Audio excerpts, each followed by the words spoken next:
First ever factory outlet, Chandanagar, Mukunda Jewelers. Opening soon. No making charges.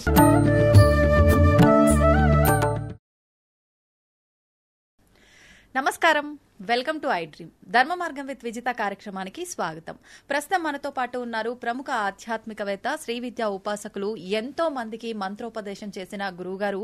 ఆయన మంత్రోపదేశం కోసం, ఆయన ఉపాసన శిక్షణ ఇవ్వడం కోసం ఎంతో మంది ఎదురు చూస్తూ ఉంటారు. ఇప్పటికీ ఎంతో మందికి ఆయన ఇప్పటికే మంత్రదీక్షను ఇవ్వటం జరిగింది. ఇప్పుడు వారితో మాట్లాడి మనం మంచి మంచి విషయాలు తెలుసుకునే ప్రయత్నం చేద్దాం. వారే గురు కరుణామయ్య గారు. ఇప్పుడు వారితో మాట్లాడిద్దాం.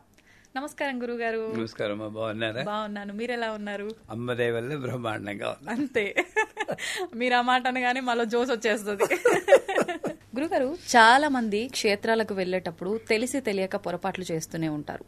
అంటే వాళ్ళు పొరపాటు చేస్తున్నారని కూడా వాళ్ళకి తెలియని విధానమైన పోకడలో వాళ్ళు వెళ్తూ ఉంటారు. ప్రత్యేకించి తిరుపతికి వెళ్లేటప్పుడు చాలా రకమైన నియమాలు పాటించి వెళ్ళాలి. మనం ఏం చేసినా కూడా ఒక దైవనామ స్మరణ చెయ్యాలి అని చెప్పి అంటూ ఉంటారు. అయితే తిరుపతికి వెళ్లేటప్పుడు చేయకూడని విషయాలేంటి, చేస్తున్న పొరపాట్లేంటి? ప్రస్తుతం మీరు ఎన్నో చూసుంటారు ఇప్పటి వరకు అలాంటివి. దాని గురించి మాట్లాడాలనుకుంటున్నాను గురుగారు మీతో. మంచి టాపిక్.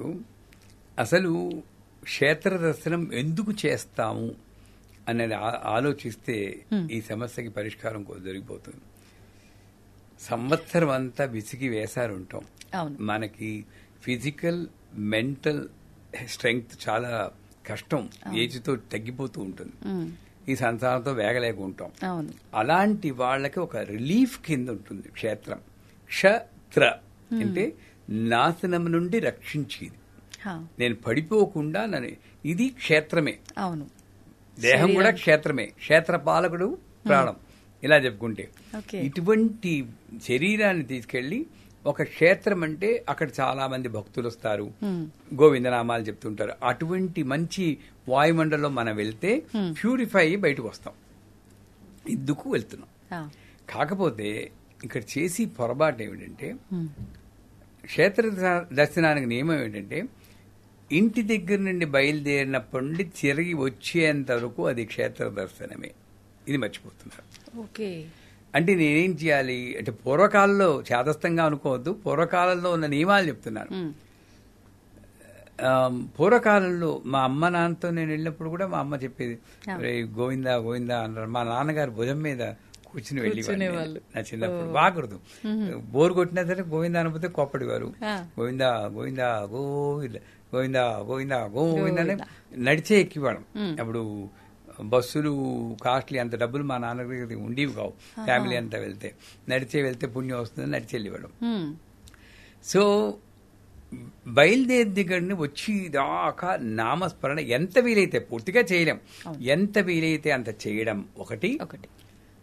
ఆ ట్రిప్పులో కనీసం శాంతం పాటించాలి. ఇంటి దగ్గర నుండి ఎంతమంది పాటిస్తున్నారు? అసలు రైలు ఎక్కడానికి టైం అయిపోతుంది, చెప్పాను, వెళ్తున్నాను, అది విసుక్కుంటూ ఎక్కుతున్నాడు ఈ మహానుభావుడు. అవునా కదా? రైల్లో వెళ్లి కొట్టుకుంటున్నారు, సీటు కొట్టుకుంటూ కేకలు. ఎక్కడుంది క్షేత్ర దర్శనం? వెళ్ళకపోతే మంచిది. తర్వాత మీకు తిరుపతి లాంటి ప్రదేశం అన్నారు కాబట్టి, నేను 3 రోజుల క్రితమే వెళ్ళాం. అప్పుడే అనిపించింది నాకు ఈ టాపిక్ చెప్తే ఎవరైనా అడిగితే బాగుంటుందని. నా అదృష్టం బాగుంది, మీరు అడిగారు. కానీ అసలు తిరుపతి లాంటి ప్రదేశంలో విఐపి బ్రేక్ దర్శనమే. ఆ రోజు నేను వెళ్ళిన రోజు నాకు అనుకోదు, కానీ నా రోజు బాగోలేక చాలా మంది వచ్చేసారు, తూచి పారేశారు. పేరుకి విఐపి బ్రేక్ దర్శనమే, కానీ ఒక్క మహా ఉంటే 5 సెకండ్లు చూసుంటానేమో దేవుణ్ణి. మరి ఇదే ఇలా ఉంటే సర్వదర్శనం ఎలా ఉంటుంది? పాపం వాళ్ళు 12 గంటలు 13 గంటలు నిల్చుని, వాళ్ళని దేవస్థానాన్ని తప్పు పట్టలేం. ప్రతి ఒక్కళ్ళని నేను గంటల తప్పనిపోతే ఎవరికీ దొరకదు. కాకపోతే నేనేమలా ఆలోచించాలి, అక్కడ ఉండేది నేను 5 సెకండ్లే కాబట్టి తెలివితేటలుగా నేను లైన్లో నిల్చున్న దగ్గర నుండి నామం మొదలెట్టుకోవాలి. అదంతా క్షేత్రమే. అవును, తిరుపతిలో ఆ వైకుంఠ ద్వారము ఏదో అంటే శుభదము అక్కడ అడుగు పెట్టిన దగ్గర నేను నీ స్థానానికి వచ్చేసాను ఆయన అనుకుని ఒక విష్ణు సహస్రనామం, ఒక లలిత సహస్రనామం, లేదా నమో నారాయణ, గోవింద గోవింద అనుకుని యువతల వాళ్ళకి డిస్టర్బ్ కలగకుండా, కొంతమంది కేకలు ఎట్టేస్తూ ఉంటారు, ఈ జపం చేసుకున్న వాడికి ఆ కేకల వల్ల డిస్టర్బ్ అవుతుంది, యువతల వాళ్ళకి డిస్టర్బ్ కలగకుండా చేసుకోవాలి. ఇది మానేసి మొన్న నేను వెళ్ళినప్పుడు ఏం చేశారంటే, బ్రేక్ దర్శనం అన్నది ఒక 2 గంటల్లో అయిపోతుంది. ఈ 2 గంటల్లో తినకపోతే కొంపలే మునిగిపోవు. వాళ్ళ ఉప్మావ ఏదో పెట్టింది, సర్వదర్శనం వాళ్ళకి 13 గంటలు వాళ్ళు ఉండాలి, తినాలి. ఈ మహానుభావులు అక్కడే పోనీ అక్కడ తినేసి వస్తారా, చేతులు కొడుకున్నా లేదు, అది పట్టుకుని లైన్లో నిల్చోపోతే చోటు పోతుందనో ఏమిటో, అది పట్టుకుని ఈ లైన్లో ఎంగిల్ చేత్తో ఇలా తింటూ కబుర్లు చెప్పుకుంటూ వచ్చారు. ఎంతవరకు సమంజసం? చాలా మంది చదువుకున్న వాళ్ళు. సో అది అలాంటి పనులు చేయకూడదు. అమ్మవారి ముందు, నాకు అమ్మవారే కాబట్టి ఆయన అమ్మవారే, అమ్మవారి ముందు వెళ్తూ ఎంగిల్ చేత్తో ఎలా వెళ్తామండి? చేయి కడుక్కో, తర్వాత మన లైన్లో నుంచినప్పుడు నువ్వు ప్రాసెస్ లో ఉన్నావు కదా అమ్మవారు. ఇతర విషయాలు మాట్లాడకూడదు. కొంచెం జపం చేయవద్దు మానే, కనీసం వేరే విషయాలు మాట్లాడకూడదు, నిశ్శబ్దంగా ఉండాలి. దీనికన్నా ఘోరం ఏమిటంటే ఆ లైన్లో వచ్చిన అరుపులు కేకలతో తోపులు దెబ్బలాడుతున్నారు.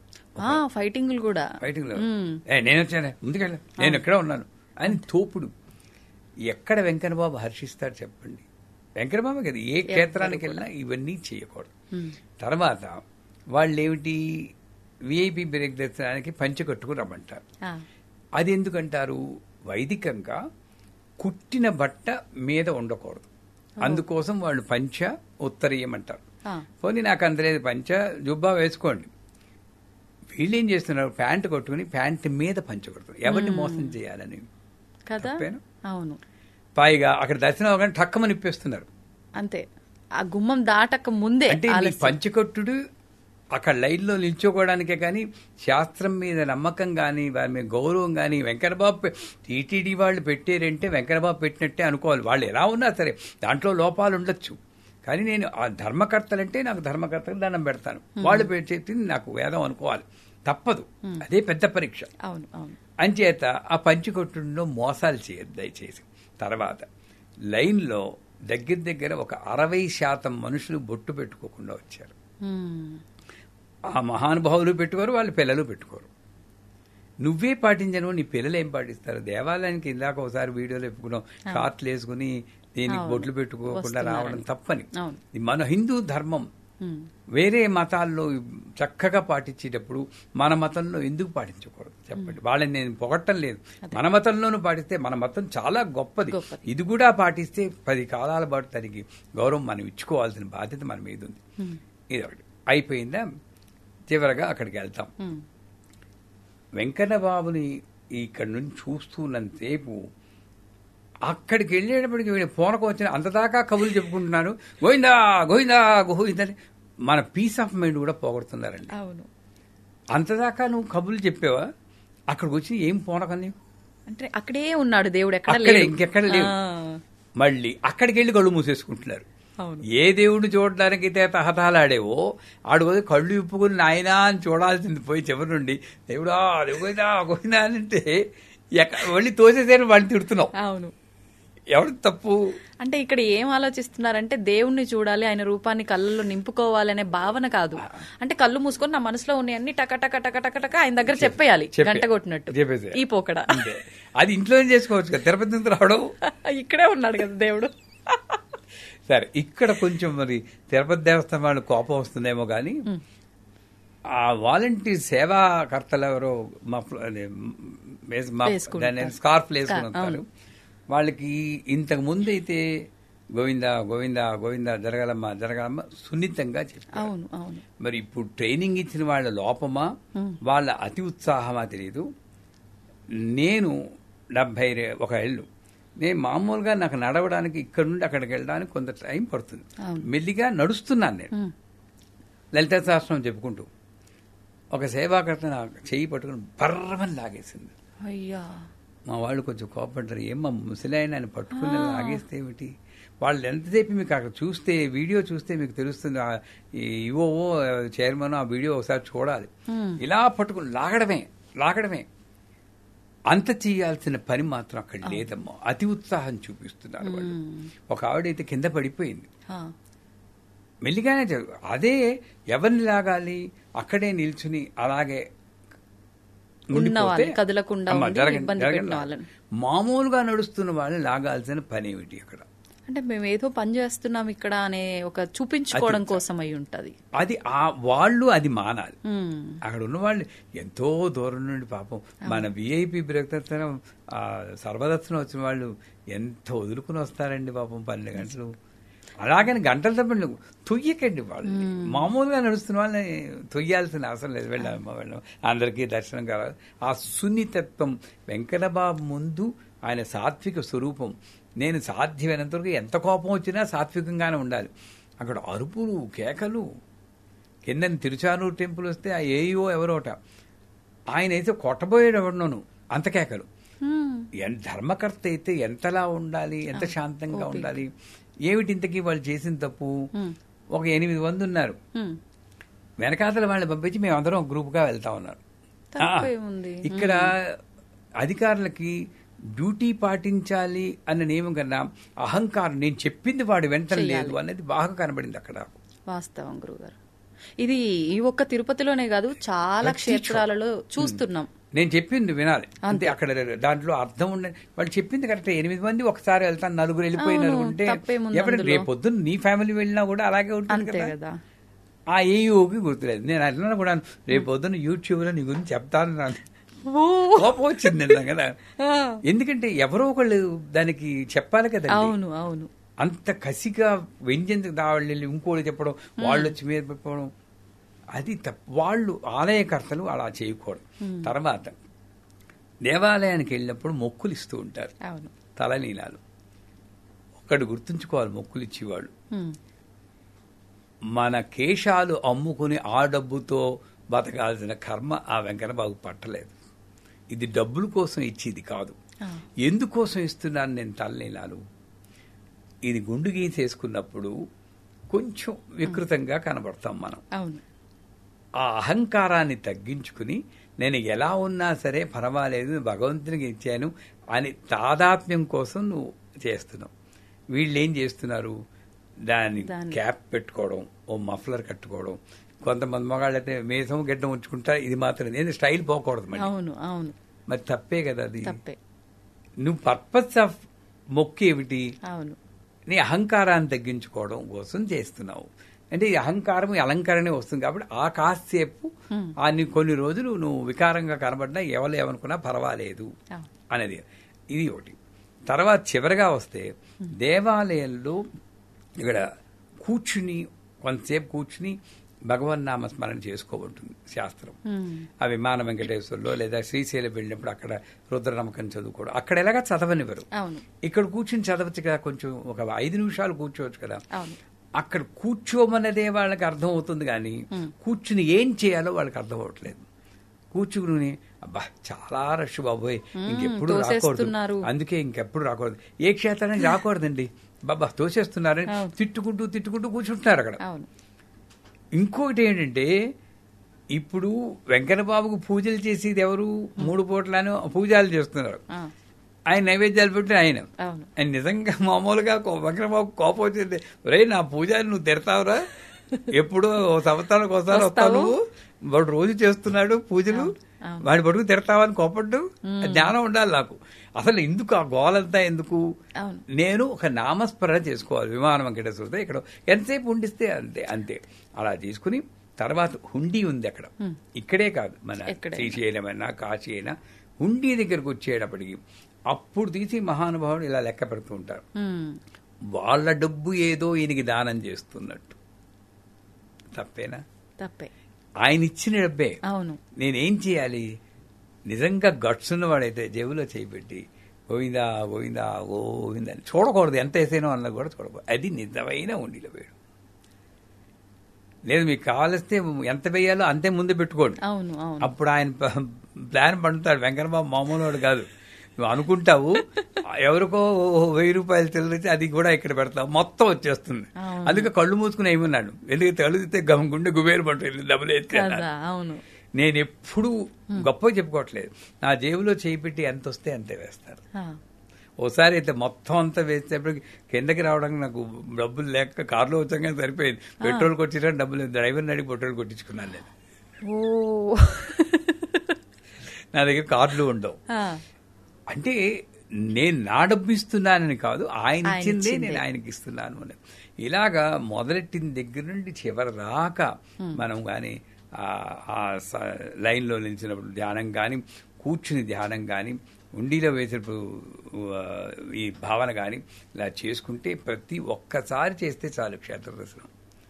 ఇవన్నీ మానేసి చెయ్యకూడని పనులు చేస్తున్నాం కనుకనే ఎన్ని క్షేత్రాలు దర్శనం చేసుకున్నా, ఎన్నిసార్లు వెళ్ళినా కూడా మన సమస్యల్లాగే ఉంటుంటాయి. సో ఇవన్నీ పాటించండి. ఒక్క క్షేత్రాన్ని ఇలాగ పాటించమనండి, తప్పకుండా మీ వాళ్ళే కమెంట్ చేస్తారు, చాలా బాగుందండి, సమస్యలన్నీ తీరిపోయాయి. అందులో సత్యం. చూద్దాం నిజంగా ఎంతమంది కామెంట్ చేస్తారు. కానీ ఇది మాత్రం ప్రతి ఒక్కరికి కనెక్ట్ అయ్యే టాపిక్ గురువుగారు. నిజంగా నాకే చాలా కనెక్ట్ అయినాయి ప్రతి ఒక్క టాపిక్ మీరు చెప్తుంటే. అదే మగవాళ్ళ పంచ వెంటనే తీసేయడం కానివ్వండి, వీళ్ళు తోసేయడం కానివ్వండి, ప్రతి ఒక్కటి. నాకు లాస్ట్ టైం శ్రీశైలం వెళ్ళినప్పుడు కూడా సేమ్ ఎక్స్పీరియన్స్. స్పర్శ దర్శనానికి వెళ్తే పిల్లలు అని కూడా చూడకుండా మేము వెనకాల ఉన్నాం, పిల్లలు ముందున్నారు. ఆ లాగేటప్పుడు తెలియకుండానే తల గట్టిగా తగిలి బయటికి వచ్చిన తర్వాత అదంతా బొప్పి గట్టి ఇబ్బంది పడ్డారు. మా పిల్లలు, మా సిస్టర్ పిల్లలే. ఇట్లా ర్యాష్ బిహేవియర్ చాలా మందిలో ఉంది. ఇది ప్రతి ఒక్కరికి కనెక్ట్ అవుతుంది. నిజంగా ప్రతి ఒక్క దాంట్లో మార్పు రావాలి. అందరూ వాళ్ళ ఒక్కరే కాదు, ప్రతి ఒక్కరు డ్యూటీ చెయ్యాలి. కానీ ఇంత దురుసుగా చేయాల్సిన నెసెసిటీ లేదు. అహంకారాన్ని తగ్గించుకుని ధర్మం పాటించాలన్న నిబద్ధతతో వాళ్ళు అధికారులు ఉండి, వీళ్ళు కూడా భక్తులుగా నా ధర్మం పాటించాలంటే ప్రతి క్షేత్ర దర్శనం ఒక మణిద్వీప దర్శనం అవుతుంది. నిజంగా ఇక్కడ లోపం జరుగుతుంది. ఇప్పుడు మనం చెప్పాం కాబట్టి ఆ లోపాన్ని సరిదిద్దుకునే ప్రయత్నం ప్రతి ఒక్కరు చేయాలని కోరుకుందాం. గురుగారు, ప్రతి ఒక్కరు కూడా అనుకుంటారు అంటే భగవంతుణ్ణి ఎంతో భక్తితో పూజిస్తాము, మనసులో అంటే కోరికల కోసమే అని కాకపోయినా ఖచ్చితంగా భగవంతుడు ఉన్నాడు, మాకు ఆయన ఆ కోరిక నెరవేరుస్తాడు, ఆ కష్టం నుంచి గట్టెక్కిస్తాడు అని చెప్పి వేడుకుంటాం. చేయాల్సిన విధానం అంతా ఆచరిస్తాం. కానీ ఆ విధానాన్ని తీర్చే ముందు, మన సంకల్పం నెరవేర్చే ముందు అమ్మవారైనా సరే, స్వామి అయినా సరే చాలా పరీక్షలు పెడుతుంటారేమో అనిపిస్తుంది. నిజంగా అలా పరీక్షలు పెడుతుంటారంటారా? పరీక్షలు పెట్టి అవి పూర్తయిన తర్వాతే ఆ కోరిక నెరవేరుతుందంటారా? ఇది అంటే నాకు కూడా అనిపించింది పర్సనల్ గా చాలా సార్లు. ఇది వాస్తవం అంటారా? అసలు ఏంటి? మేము మామూలుగా ఆలోచిద్దాం, ఇలా హెవీ టాపిక్ ని చిన్నపిల్లల్లా ఆలోచిద్దాం. తప్పకుండా. ఆటో క్లాస్ చదివి వాడికి పరీక్ష పెడతారు. అవును. ఏబిసిడీలో ఏదో. అవును. పోస్ట్ గ్రాడ్యుయేషన్కి వెళ్ళి వాడికి పరీక్ష పెడతారు. ఆటో క్లాస్ వెళ్ళేవాడు మామూలుగా ఏదో హలో హలో అని దేవుని పలకరించి అగరబత్తి వెలిగించేవాడు అనుకోండి.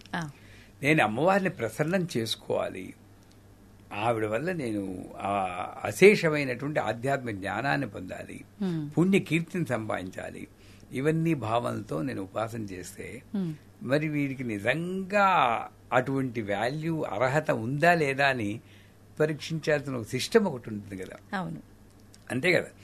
సో అర్హతను నిర్ణయించడం కోసం ఒకటి. రెండోటి, a person who takes difficulty as an opportunity is a saint, who takes opportunity as a difficulty is a normal person అంట. నాకు పరీక్షని ఎవడికి పరీక్ష పెడుతుంది?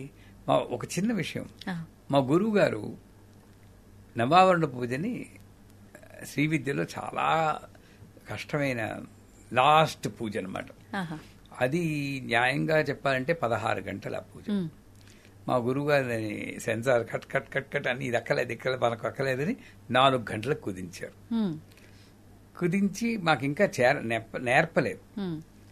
నాకు ఒక పుస్తకం ఇచ్చే రోజు, సుబ్బు, నన్ను సుబ్బు అని పిలుస్తారు ఆయన, సుబ్బు నువ్వు ఇది రేపు చేస్తున్నావు అన్నారు. అప్పుడు కొంచెం యంగ్ ఏజ్ కదా, ఉక్రోషం వచ్చింది. కనీసం పూజ పేరైనా చెప్తారా, మాకు టీచ్ చేయడం మాట అటుండండి, పేరైనా చెప్తారా అని అడిగాను. ఇన్ని నవావరణ పూజ అంటారు, శంకరాచార్య వాళ్ళు పీఠంలో వాళ్ళు చేస్తారు, ఓహో దానికి ట్రైనింగ్ లేదు, నేను చెయ్యాలి. అదే రేపే మళ్ళీ 200 మంది వస్తున్నారు, కామాఖ్య పీఠంలో నువ్వు చేస్తున్నావు. ఎంత పెద్ద పరీక్ష ఉంది. కానీ మా గురువు గారి ట్రైనింగ్ వల్ల, మా అమ్మ ఇచ్చిన ట్రైనింగ్ వల్ల ఏదో నాలో కెపాసిటీ లేకపోతే మా గురువు అంత పరీక్ష పెట్టడు, ఆయనే ఇస్తాడు స్ట్రెంగ్త్ అన్నది మార్పు నాలో వచ్చింది. సూపర్. నేను చెయ్యాలి పరీక్షలా పెట్టుకోలేదు. నేను ఒక ఛాలెంజ్, ఒక అవకాశం తీసుకుని నేను ఎలాగైనా సరే దీన్ని సాధించాలని ఆ రాత్రంతా ఫిజిక్స్ కెమిస్ట్రీ చదివినట్టు చదివేశాను. మర్నాడు చేసాను 200-300 తప్పులతో చేస్తుంటాను. బట్ ఎలా చేసేవు అన్నది కాదు ముఖ్యం సుబ్బు, చేసేవా లేదా అన్నది ముఖ్యం. అది నేర్చుకోవాలన్నారు తర్వాత నెక్స్ట్ డే గురువు గారు. అంచేత పరీక్ష అన్నది లేకపోతే నీకు అసలు ఆ స్థితికి వెళ్ళడానికి వాల్యూ ఉందా లేదని ఎవాల్యుయేషన్ లేకుండా నువ్వు అక్కడికి వెళ్ళినా నీకు ఉపయోగం ఉండదు. ఇప్పుడు రామదాసే ఉన్నాడండి, రామదాస్ లైఫ్ మామూలుగా గుడి కట్టేశారు అనుకోండి, ఎక్కడైనా ఇంత గుర్తుంచుకోరు కదా. ఎంతో మంది గుళ్ళు కట్టారు. ఎందుకు గుర్తుంచుకుంటున్నాం?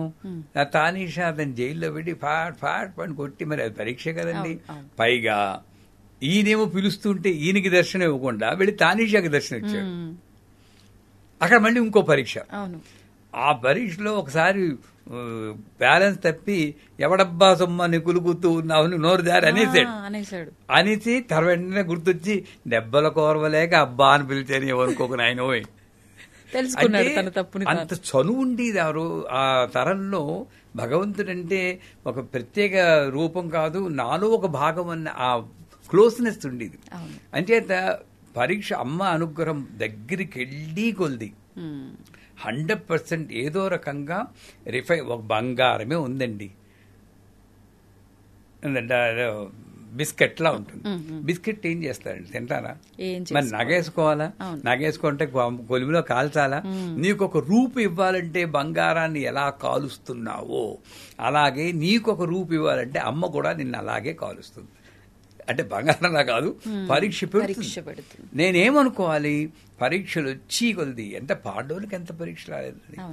కుంతిదేవుంటుంది వచ్చి జన్మ అంటున్నా కూడా నాకు ఇలాంటి జన్మ ఈ తల్లి, ఎందుకంటే ఎంత బాగా నీవు దగ్గర అయ్యావు అని అనుకుంటుంది కదా.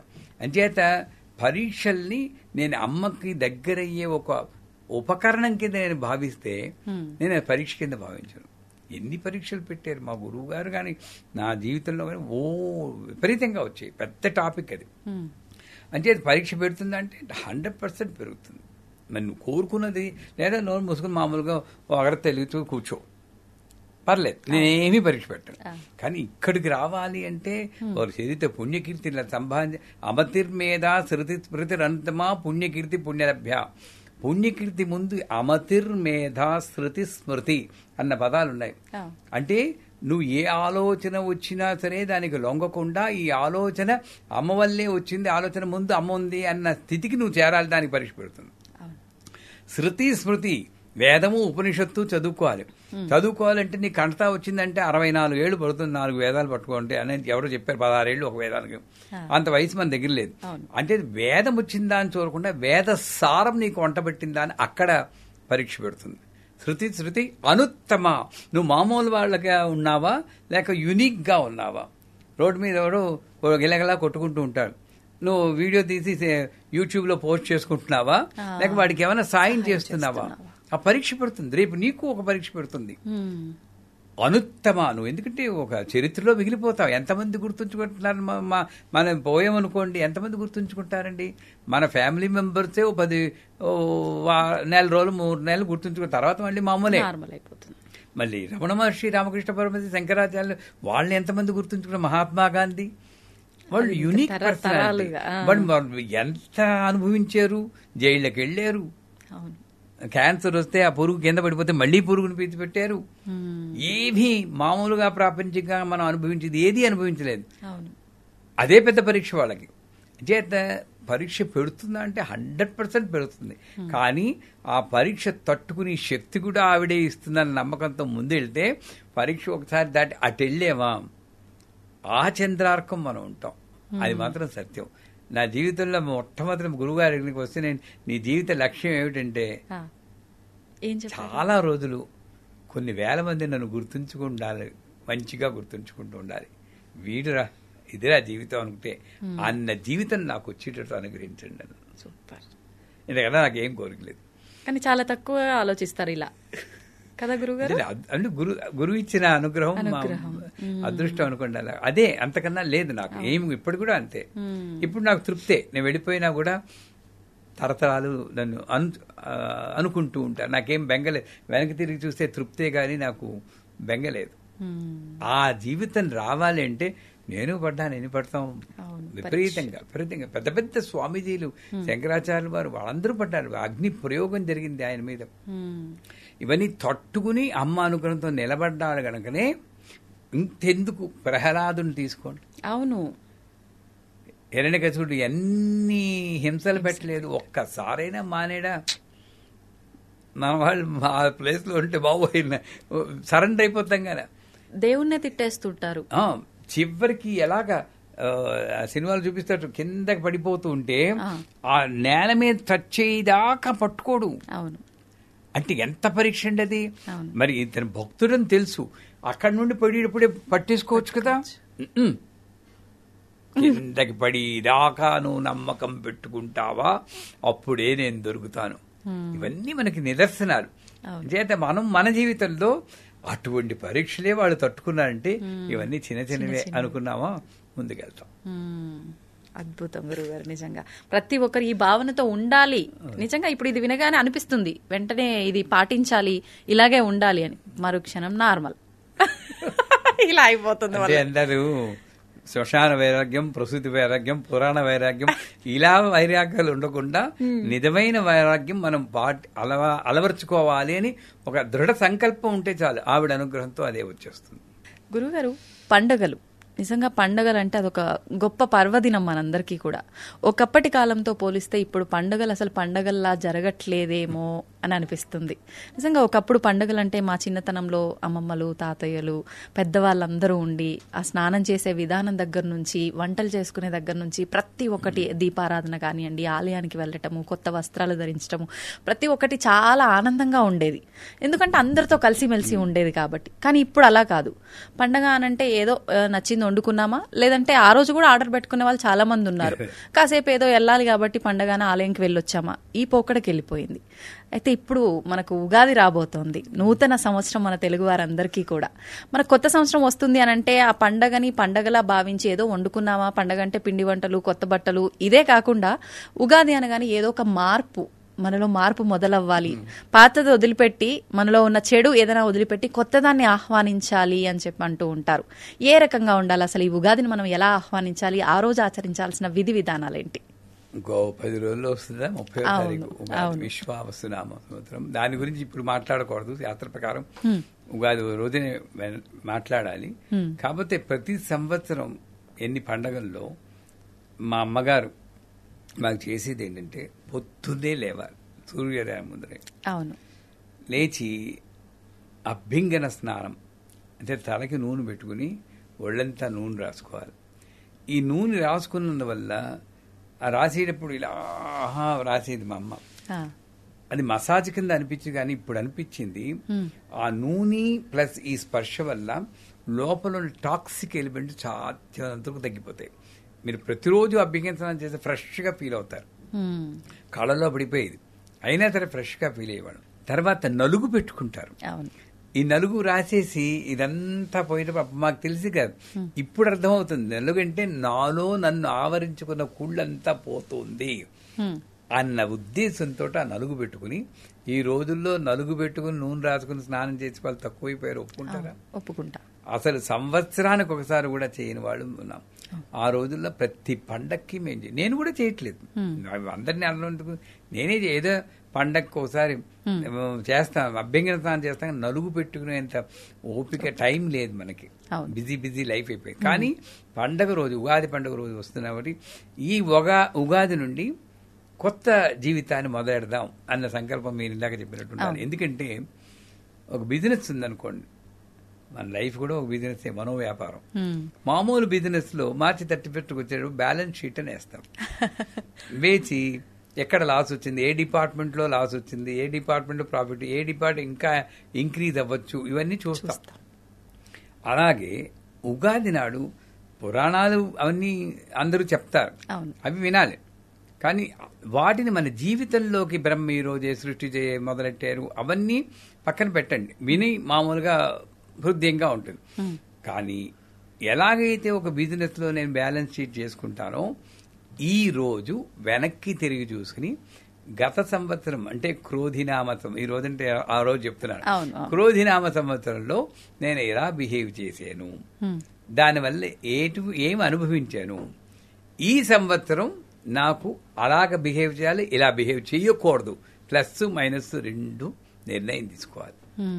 కానీ నేనేం చేస్తున్నాను, వెనకటి మర్చిపోయి మళ్ళీ ఆదాయ వ్యయాలు రాజభోజ అవమానాలు కందాయ ఫలాన్ని బట్టి ముందుదే ఊహిస్తున్నాను. ఇక వర్తమానం ఎగిరిపోయింది, అన్ని ఎగిరిపోతున్నాయి. నేను అనేది ఏంటంటే నేను చేసుకున్న కర్మే నేను అనుభవిస్తున్నాను. కర్మ నేను తగ్గించుకోగలను, పూర్తిగా వైప్ అవుట్ చేయలేను. అంటే ఉగాది నాడు మొట్టమొదటి అభ్యర్థన స్నానం చేశాక ఉగాది పచ్చడి అని ఒకటి తయారు చేస్తారు. మన తెలుగు వాళ్ళల్లో, మన హిందువుల్లో పర్టికులర్గా తెలుగు వాళ్ళలో ఉన్న గొప్పతనం అంటే ఈ పచ్చడి మన దీంట్లోనే ఉంది, మిగతా వాళ్ళకి ఎక్కువగా లేదని అనుకుంటున్నాను. ఆ ఉగాది పచ్చడి కాకపోతే అది కూడా మళ్ళీ ప్రాబ్లం తెస్తుంది మనకి. ఉగాది పచ్చడి ఏం చేస్తున్నారు, దాంట్లో వేప పువ్వు, అరటిపండు, చెరుకు ముక్కలు, బెల్లము, చింతపండు, కొత్త చింతపండు అన్ని వేసి చేస్తారు. కర్మగాలి వీడు వేప చిగురు ముందు తగిలింది అనుకోండి, అమ్మో చేదొచ్చేసింది, జీవితం అంతా అయిపోయింది అనుకుంటున్నారు.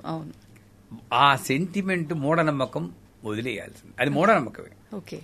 ఎందుకంటే ఇది నీ జీవితాన్ని గ్యాంబుల్ చేయకూడదు, ఇది గ్యాంబ్లింగ్.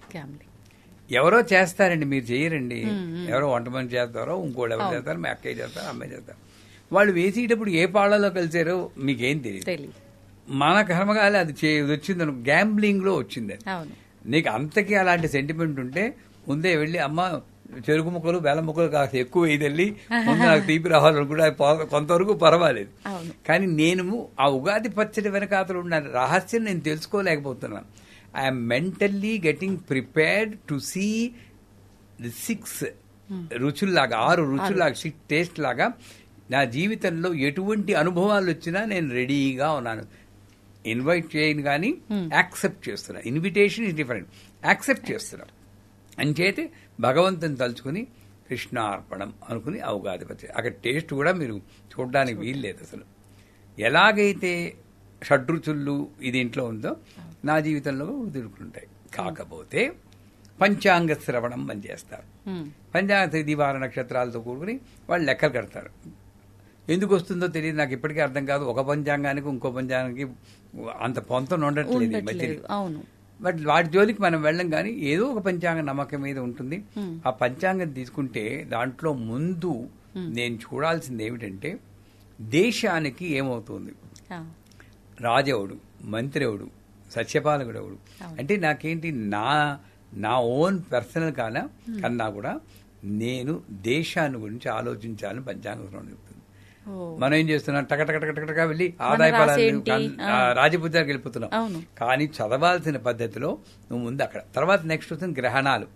ఈసారి సంపూర్ణ సూర్య చంద్రగ్రహణం, పార్షిక చంద్రగ్రహణం ఉంది.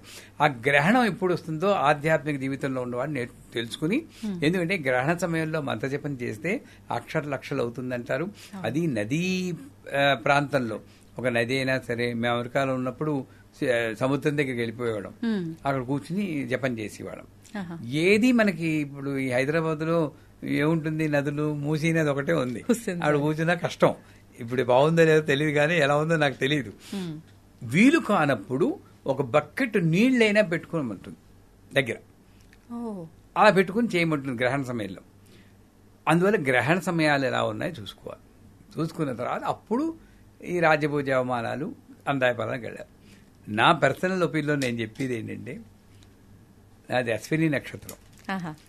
అంటే ప్రతిసారి నేను గురువు కాబట్టి పంచాంగ శ్రవణం, నేను జ్యోతిష్కుని కాకపోయినా నాకు తెలియదు, శాస్త్రం గురించి తెలియదు. అయినా మా శిష్యులు అడుగుతారు కాబట్టి చదవాలి పంచాంగ శ్రవణం. చదివినప్పుడు నాది చదువుకుంటా. చదివినప్పుడు ఆ అదృష్టం బాగుండి ఆ సంవత్సరంతో బాగుంది అనుకోండి, అది మందే. కర్మకాలు సున్నాలు నాది కాదు. ఎందుకంటే 10 మందిలో 8 మందికే చదువుతూ ఆ 2 నేనే. వెరసి నువ్వు ఏం చేస్తావు, నువ్వు సుఖంగా ఆనందంగా ఉండాలి తప్పితే అదితో నెంబర్లు వాళ్ళు రాశారు, నీ ప్రింటింగ్ మిస్టేక్ ఉండొచ్చు, పొరపాటుని ప్రింట్ చేసి వాడు 6 బదులు 0 వేయొచ్చు, వీడు ఆ 0 పట్టు బాబోయ్ నా జీవితం అయిపోయింది ఆయన అని మేనిఫెస్ట్ చేస్తూ నెగటివిటీని తెప్పించుకుంటాడు. ఇది బాగా ఇది విన్న తర్వాత ఇంకా నమ్మని కాదు, నమ్మండి. పాజిటివ్ గా ఉంటే నమ్మండి, నెగిటివ్ గా ఉంటే బాధపడకుండా దానికి ఒక పరిహారం, సుబ్రహ్మణ్య స్తోత్రం అది చేయండి. మళ్ళీ అది చేసినందువల్ల ఏంటి, నాకు పుణ్యం వస్తుంది, ఆ పుణ్యం సంపాదించుకోండి. అంటే నేను జాతకాలన్నీ పంచాంగాలు వేస్ట్ అని నేను నాస్తికుని కాదు, వాళ్ళు మహానుభావులు.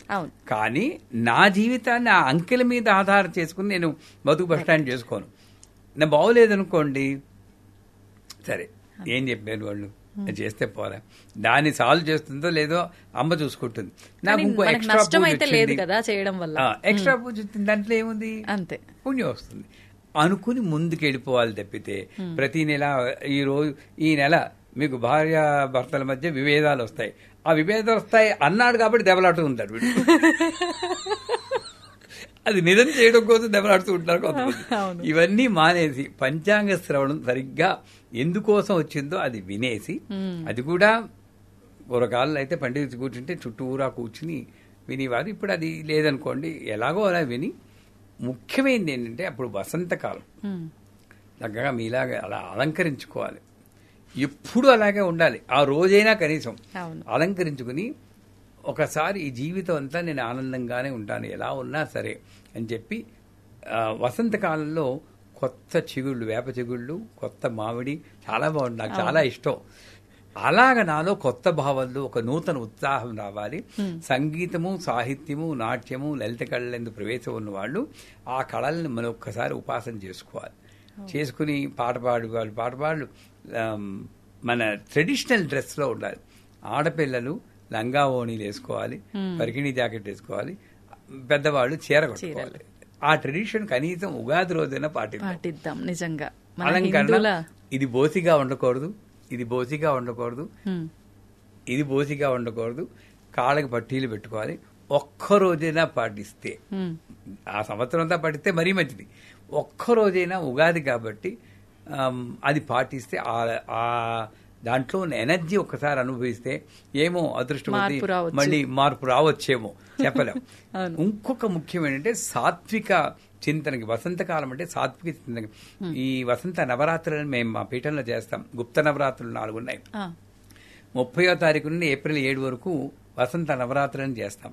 లలిత నవరాత్రులు అంటాం. లలిత అంటేనే లాలిత్యం. అంచేత ఈ ఉగాది నుండి వచ్చేటటువంటి కనీసం 10 రోజుల పాటు మనం కష్టమేం చెప్తున్నాను, ఎవరి మీద అరవకూడదు, కోప్పడకూడదు. చాలా కష్టం, మామూలు కష్టం కాదు. అదో నిర్ణయం తీసుకోవాలి. ఏ కారణం చేత మళ్ళీ అరిచినప్పుడు మనం రీజన్ ఇస్తాం. అవును ఎవరిని చేస్తారు, శాంతంగానే ఉంటాను, అలా చేస్తే ఎవరికైనా కోపం వస్తుంది. అది ఏ కారణం చేత అరవకూడదు, సున్నితంగా ఉండాలి. ఎంత కోపం వచ్చినా ఏదో సినిమాలో చెప్తాడు, నవ్వుతూ ఉంటాడు వాడు, చిట్కలేస్తుంటారు, కంట్రోల్ ఎలాగో ఒకలాగా నువ్వు అరవకుండా ఉండాలి, సున్నితంగా ఉండాలి, సాత్విక చింతనతో ఉండాలి. ఇది నిజం అండి, జోకులా చెప్పుకున్నా కూడా ఆ రోజంతా 10 రోజుల పాటు నవరాత్రుల పాటు అయినా మనం బ్యాలెన్స్ చేయగలిగితే కొంతసేపటికి అదలా ఫ్లో అయ్యి సంవత్సరం అంతా కూడా మనం ఏం చేస్తాం. అందుకే సర్వానందంకే శాసన అని లలితా సహస్రం చెప్తారు. ఆ గ్రహగతులు ఎలా ఉన్నా సరే ఈ నడవడిక వల్ల ఆ గ్రహ ప్రభావం చాలా వరకు తగ్గిపోతుంది. పూర్తిగా పోకపోవచ్చు, చాలా వరకు తగ్గిపోతుంది. అంచేత ఉగాది అన్న పండక్కి పూర్తి అర్థాన్ని మనం తెలుసుకుని రాబోయే ఉగాదికి ఈ మార్పులు మనం తెచ్చుకోవాలి. చెట్లు మార్పులు తెచ్చుకుంటున్నాయి, అవునా కదా, ప్రదేశాలు మార్పు తెచ్చుకుంటున్నాయి. ఇక్కడ ఎందుకు జడంలా అదే శరీరం, అదే భావన. ఎన్ని ఉగాదులు చూసిందండి నిజంగానే, చాలా. ఏ మార్పు లేకపోతే ఇంకా కాదు. ఉగాది ఏంటి, మామూలు రోజే అది. అంటే పచ్చడి తినడానికి కోసం ఉగాది కాదు, మార్పు తెచ్చుకోవడం కోసం ఉగాది అనుకుంటే నిజమైన ఉగాదిని మనం అనుభవిస్తాం. సూపర్ గురుగారు, నిజంగా చాలా చక్కగా. అంటే ప్రతి ఒక్కరు చెప్తూ ఉంటారు, కానీ మీరు చెప్పే విధానం మామూలుగానే అందరికన్నా కొత్తగా డిఫరెంట్ గా ఉంటుంది. ఉగాది టాపిక్ మాత్రం నిజంగా ఎక్సలెంట్, చాలా మంచి విషయాలు తెలియజేస్తారు. గురుగారు, నేను ఇప్పుడు అడగబోయేది కళలకు సంబంధించి. అంటే చాలా మంది కళలో ఏదో ఒక మంచి పని చెయ్యాలి అని చెప్పి నాకు అమ్మవారు వచ్చి చెప్పింది, అని చెప్పి బయటికి చెప్పేస్తుంటారు. మెలకు వచ్చిన తర్వాత నాకు ఇలా అమ్మవారు చెప్పింది అంటే అది వాళ్ళ భ్రమ అనుకోవాలా, నిజంగా కల్లో అమ్మవారు అలా వచ్చి ఇది మంచి పని, ఇది చేస్తే మంచి జరుగుతుంది ఇలా నిజంగా చెప్తారా?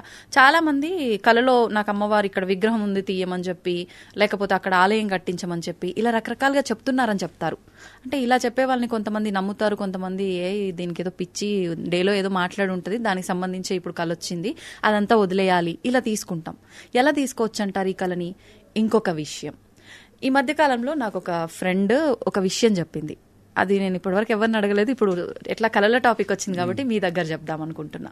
తనకి శివుడికి అభిషేకం చేస్తున్నట్టు కళ వచ్చిందంట. చాలా ఎక్కువసేపు అలా చేస్తూనే ఉంది, మైమర్చిపోయిందంట అభిషేకం చేస్తూ, మొత్తం దేవుడిపై నా భక్తిని అంతా చూపించేసుకుంది. తీరా మెలకు వచ్చిన తర్వాత చూస్తే తను అప్పుడు నెలసరి సమయంలో ఉంది, పీరియడ్స్ లో ఉంది. తను ఇంకా ఏడుపు ఒక్కటే తక్కువ తనకి. ఏంటి ఇలా అయింది, నేను అభిషేకం చేసినంత వరకు బాగుంది, అది కళ అని తెలిసినా సంతోషపడేదాన్ని, కల్లో అయినంతసేపు చేసినా అని చెప్పి, కానీ తీరా చూస్తే నేను ఇలా ఉన్నాను, నాకేమైనా దోషమా, అసలు నాకు ఎందుకు వచ్చింది ఇలాంటి కళ, ఈ విషయం తను నాకు చెప్పింది. దీన్ని ఎలా తీసుకోవచ్చు అంటారు? అసలు ముందు మీ ఫ్రెండ్ విషయం తీసుకుందాం. జాగ్రత్త, స్వప్న, సుషుప్తి అవస్థలు 3 ఉన్నాయి. ఇందులో మీ ఫ్రెండ్ అనుభవం స్వప్న సుషుప్తుల్లో అనుభవించుంటుంది. ఇందులో ఈ రెండిట్లోనూ మీరు లేరు. స్వప్నంలో మీరు మనం ఉండము. స్వప్నంలో ఏంటి, నేను మగాడినా ఆడదాన్నా అంటే అది ఉండదు, అసలు ఏం ఉండదు. సుషుప్తి అంటే అసలు కల కూడా ఉండదు, అటువంటిది అది కాదు. అంచేత నేను లేనప్పుడు నాకు పీరియడ్స్ ఎలా వస్తాయి? మెలకొచ్చేకే నా స్థితి నాకు గుర్తొచ్చింది. అంచేత ఇంకోటి ఏంటంటే, ఆ స్థితిలో వచ్చిన ఈశ్వరుడికి తెలుసుగా నీకు పీరియడ్స్ ఉన్నాయని తెలుసు. అయినా సరే వచ్చేటంటే అది దోషం లేదనే కదా. నువ్వు దాన్ని సరిగ్గా అర్థం చేసుకుని నా దోషం ఉందని నువ్వు క్రియేట్ చేసుకుంటున్నావు కదా దోషం. ఆ ఈశ్వరుడు సర్వాంతర్యామి, సర్వజ్ఞ అన్ని తెలిసినవాడు. ఈ అమ్మాయికి పీరియడ్స్ ఉంది, నేను కళ్ళలో రాకూడదని అనుకుని రాకుండా ఉండాలి కదా మరి న్యాయంగాను. అంతే. వచ్చేడు అంటే నీ ప్రయత్నము, నీ ప్రేమేం లేకుండా వచ్చిన దానికి నీ బాధ్యత ఎంత మాత్రం లేదు. ఇకపోతే మా గురువుగారు చెప్పారు, 2 ఉన్నాయి, విజన్ అండ్ మెమరీ లీక్ అని. కళలు అనేవి మోస్ట్లీ మెమరీ లీక్. ఈవిడికి 3 వంతులు శివరాత్రి ముందు వచ్చి ఉండాలి కళ. ఇది శివుడి గురించి ఆలోచిస్తుంటా కదా, శివరాత్రి ముందు కాబట్టి శివుడు వచ్చేస్తాడు. అవన్నీ మెమరీ లీక్లు. అంచేత మోస్ట్లీ మెమరీ లీకే ఉంటుంది. విజన్ అంటే ఏమిటి అని మా గురువుగారు అడిగితే, నీకు ఇంత ముందు చూడనటువంటి ఆకారాలు గాని, చూడలేటువంటి దృశ్యాలు గాని కనబడితే నీ మెమరీకి బియాండ్ యువర్ మెమరీ, అది విషన్ అని గుర్తుంచుకోవాలన్నారు. ఇప్పుడు మా కళలో మధురై మీనాక్షి కనబడింది, మంచిదే, మెమరీ లీక్. ఆకాశంలోని పుష్పవర్షం కురిచింది, మెమరీ లీక్. కాకపోతే అరటి చెట్టు నుండి కలువు పువ్వు వచ్చింది, బుర్ర తిరిగిపోతుంది. ఎలా వచ్చింది? ఏదో ఉద్దేశం ఉంది. దీని మళ్ళీ వ్యాఖ్యానాలు చెప్పమని అడుగుతుంటాను. నాకు నా గురువుగారితో కూర్చున్నప్పుడు కుంభాభిషేకం అప్పుడు ఇక్కడ కూర్చో జపం, కళ్ళు మూసుకో అన్నాడు. అప్పుడు కళ నిద్రపోలేదు కూడా. మూసుకుంటే చుట్టూరా ఉన్న జనాలకు బదులు గాజులేసుకున్న చేతులు వచ్చి, భూమి మీద నుండి చేతులు వచ్చి ఇలా మా మీద అక్షతలు వేస్తుంది. మా మీద అక్షతలు పైనుండి పడాలి కానీ భూమి మీద నుండి రావడం ఏమిటి? అలా చూస్తూనే ఉన్నానమాట. లోపల మా గురువు గారి గురుపత్ని అన్నపూర్ణాంబ వచ్చి, ఎరసుబ్బు ఇక్కడున్నావేంటి? ఇక్కడే ఉన్నాను, గురువుగారి పక్కన కూర్చున్నాను. లేదు, ఇక్కడ ఉంటుంటే సహస్రాక్షి దగ్గర కూర్చుని నువ్వు లలిత సహస్రం చదువుతున్నా, నేను వినొచ్చాను. అంటే ఏమిటి? ఆ టైంలో శరీరానికి అతీతమైన అనుభవం కలిగింది. నేను ఇలా చూస్తున్నాను, నేను ఇక్కడే ఉంటే గురువుగారిని అవే చూసి నవ్వుతున్నారు. అది అనుభవం, అది విషన్ అని చెప్పి. కాకపోతే మరి కళ్ళలో అమ్మవారు కనబడి చేయమంది, అది చేయమంది అనుకుంటే ఓ పాజిటివ్గా తీసుకుని మెమరీ లీక్ అయినా కూడా మంచే కదా, చేస్తే పోయింది కదా, అది మెమరీ విజన్ అనుకుని నాకు అమ్మవారు గుడి కట్టించమంటే శక్తి ఉంటే గుడి కట్టిస్తే మన జీవితం బాగుపడుతుంది, 10 మందికి బాగుంటుంది. అదే ఎవరినో పొడి చేసినట్టు ఒక కళ వస్తుంది అనుకోండి, అది నేను మెమరీ లీక్ అనుకోవాలి. ఎవడి మీద నాకు కోపం ఉంది, అది దానికి మేనిఫెస్ట్ అయిపోయి వచ్చినట్టు అస్సలు పట్టించుకోకూడదు అనాలి. ఆ మెమరీ లేకని విజన్ కింద తీసుకోవాలి. దీన్నేమో అందుకే పీడకల్లని అందరూ అందరి దగ్గరికి వెళ్తూ ఉంటారు. స్వామి నాకు మీకు కూడా చూడండి, ఒకప్పుడు దొంగాడెవడో ఇంట్లోకి వచ్చినట్టు మనం అరవాలనిపిస్తుంది, నోరు రాదు, అరుస్తున్నాం అనుకుంటాం. అవునా కాదా? అంటే ఏంటి, మీ మెంటల్ స్టేట్ ని బట్టి ఆ కళ వస్తుంటుంది. పీడకలు ఇవన్నీ వచ్చినప్పుడు చాలాసార్లు చచ్చిపోయినట్టు వస్తుంది, మనమే చచ్చిపోయినట్టు వస్తుంది, లేదా గొప్ప కష్టం వస్తున్నట్టు, బస్సు కింద పడిపోయినట్టు కూడా వస్తుంది. ఇలాంటి పీడకలు నిజంగా మా గురువుగా చెప్తాను ఏమిటంటే, నిజంగా నువ్వు అనుభవించాల్సింది రాసి పెట్టున్నా నీ ఉపాసన వల్ల కలలో అనుభవించినట్టు చేసింది, అక్కడికి తొలగిపోయింది. ఇంకా అందుకే షిరిడి సాయి చరిత్రలో కూడా కలలో టీబీ వస్తుంది వాడికని ఒక చోట చెప్తారు.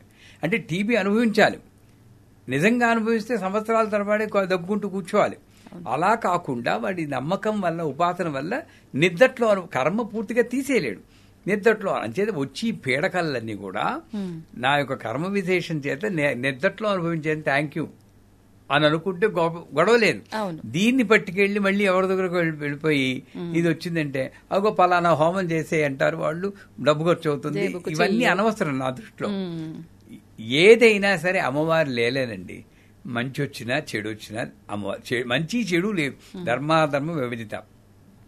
మంచి కళ వచ్చింది, విదిత గారికి పట్టు చీర కొనివ్వండి అని వచ్చింది అనుకోండి, కొనిస్తే పోవాలే, మంచిదే చేస్తున్నారు కదా గురుగారు అయితే. అంతేగాని దాన్ని మళ్ళీ విశ్లేషణ చేసుకోవడం ఎందుకు? అవును. అదే ఒక పీడకలో చెడ్డకలో వచ్చింది అనుకోండి, అవి అవన్నీ లీక్లే, మెమరీ లీక్, ఏం పట్టించుకోకలేదు. ఎప్పుడో నిజంగా జరగాల్సింది నా అదృష్టం బాగుంది, కల్లో అయిపోయింది, నిజంగా అయిపోతే ఎంత ఘోరంగా ఉండని అమ్మవారికి థ్యాంక్స్ చెప్పుకోవాలి. పీడకలకి అమ్మవారికి థ్యాంక్స్ చెప్పుకోవాలి. అది కరెక్ట్ అయినటువంటి పద్ధతి. ఎందుకంటే కళల్లో అమ్మవారు చెప్పింది నిజంగా వచ్చిందా అంటే, నమ్మితే అమ్మ లేకపోతే బొమ్మ అని అంటూ ఉంటారు కదా, అలాగే మంచి నమ్మకం ఉండడం ఎప్పుడు మంచిదే. రేపు ఏమిటో గ్యారంటీ లేదని అన్ని వేదం చెబుతుంది, ఉపనిషత్తు. కానీ నెక్స్ట్ వీక్ కలుస్తాను అయి ఏ ధైర్యంతో చెప్తున్నావు? పాజిటివ్ కాబట్టి. అలాంటి పాజిటివ్ యాటిట్యూడ్ తీసుకుంటే ప్రతి కళ మంచిదైతే మనం వెంటనే చేసుకుంటే శక్తి అనుసారం మంచిది. లేదా విపరీతంగా వచ్చిందంటే పర్లేదు నాది కాదు అనుకుని బ్రష్ ఆఫ్ చేసుకుంటే మంచిది. సూపర్ గురుగారు. అంటే మీరు చెప్పిన దానికి నాకు ఆల్రెడీ అంత క్లియర్ అయిపోయింది. బట్ ఊర్లలో ఎక్కువగా పెద్దవాళ్ళు చెప్తూ ఉంటారు, అంటే పెళ్లికి సంబంధించిన కళ వస్తే ఎవరికో ఏదో జరగబోతుంది అని చెప్పి, నీళ్లు కళలో వస్తే కూడా మనకి ఏదో శోకం అని చెప్పి, ఇలా చాలా రకాలుగా చెప్తుంటారు. అవన్నీ ఒక పెర్మిటేషన్ కాంబినేషన్ థియరీ. 5 మందికి ఈ కళ వస్తే వాళ్ళ ఇప్పుడు మా దీంట్లో శ్రీమంతం అలవాటు లేదండి అంటుంటారు. అవును అవును. ఎందుకు? శ్రీమంతం ఒక 4 సార్లు అటెంప్ట్ చేస్తే ఏ ముసలమ్మ వెళ్ళిపోయి ఉంటుంది, 70 ఏళ్ళ ముసలమ్మ ఎలాగా వెళ్ళాలి, వాళ్ళు శ్రీమంతానికి లింక్ పెట్టేస్తారు. ఈ శ్రీమంతం వల్ల ముసలం వెళ్ళిపోయేవారి 3 సార్లు 3 ముసలం వెళ్ళిపోతే ఇంక శ్రీమంతం మా ఇంట్లో రాలేదు. మాకు ట్రెండ్, మీ టీవీలో ట్రెండింగ్ అంటారు కదా, ట్రెండింగ్ అయిపోతుంది అంతే. అలాగ వచ్చిందే తప్పితే దీనికి దానికి అసలు లింక్ లేదండి. ఉండే స్వప్న ఇప్పుడు ఏంటి, ఒకవేళ అలా వచ్చిందనుకోండి, స్వప్న వారాహి అని ఘోరే ఘోరే టాటా స్వప్నం టాటా అని ఒక మంత్రం ఉంది. స్వప్న వారాహి మంత్రం చదువుకుంటే ఒకవేళ అలా వచ్చినా కూడా ఆ దోషం మనకి తగలకుండా ఉంటుంది. అది లేదు. ఒకవేళ ఆ ఫీలింగ్ ఉంటే మనం స్వప్న వారాహి మంత్రం చదువుకుంటే ఆ దోషం ఉండదు. సో అంచేత ఇది వస్తే జరుగుతుంది, అది వస్తే జరుగుతుంది. ఏమండి అంత ఉపాసన మనం చేస్తున్నామండి, అమ్మవారు వచ్చేసి నీకు లేదు అంత భక్తి ఎక్కడ చూపిస్తున్నాం మనం? అది ఆలోచించుకుంటే మనకి దీని గురించి పట్టించుకోము. అవును అవును. ఆ స్వప్నవారాయం అంతా చేసుకుని మామూలుగా ఉంటాం అనమాట. సంతోషం గురుగారు, చాలా అపోహలన్నీ కూడా క్లియర్ అవుతాయి ఈ వీడియోతో. చాలా మందికి కళ్ళ గురించి, పీడకళ్ళ గురించి ఇబ్బంది పడే వాళ్ళకి ఒక మంచి టాపిక్ ఇది నిజంగా.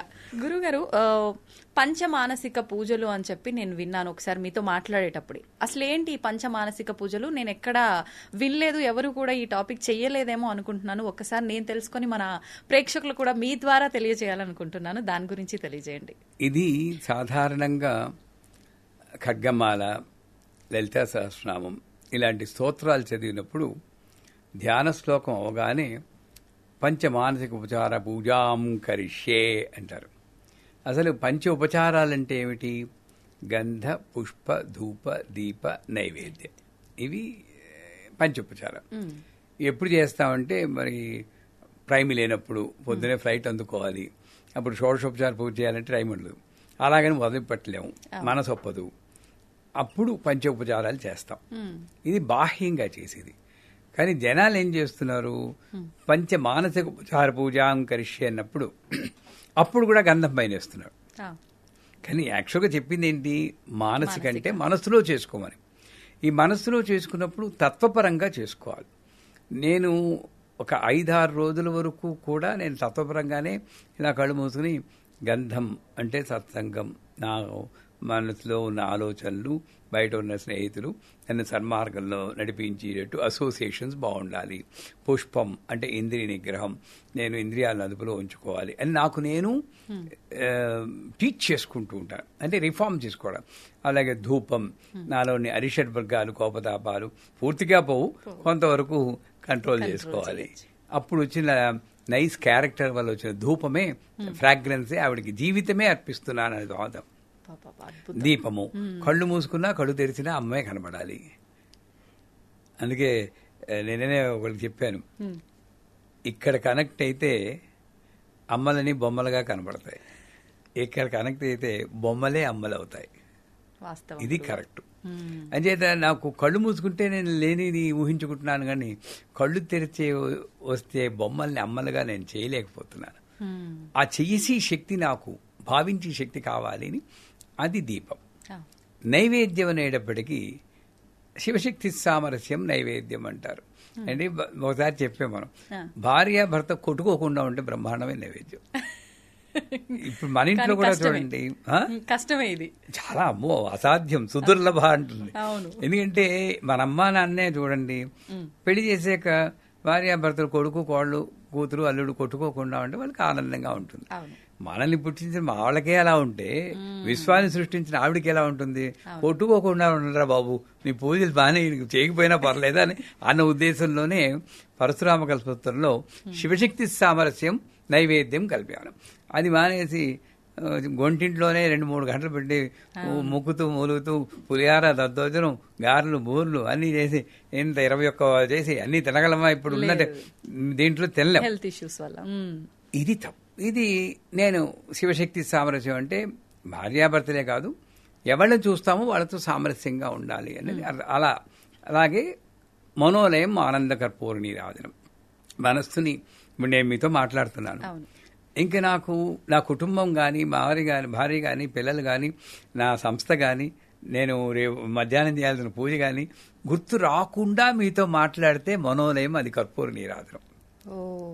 మనస్సును లయం చేసి మాట్లాడు, అది యోగం అవుతుంది. యోగ కర్మేషు కౌశలం, ఇలాగే అర్థం చేసుకున్నాను.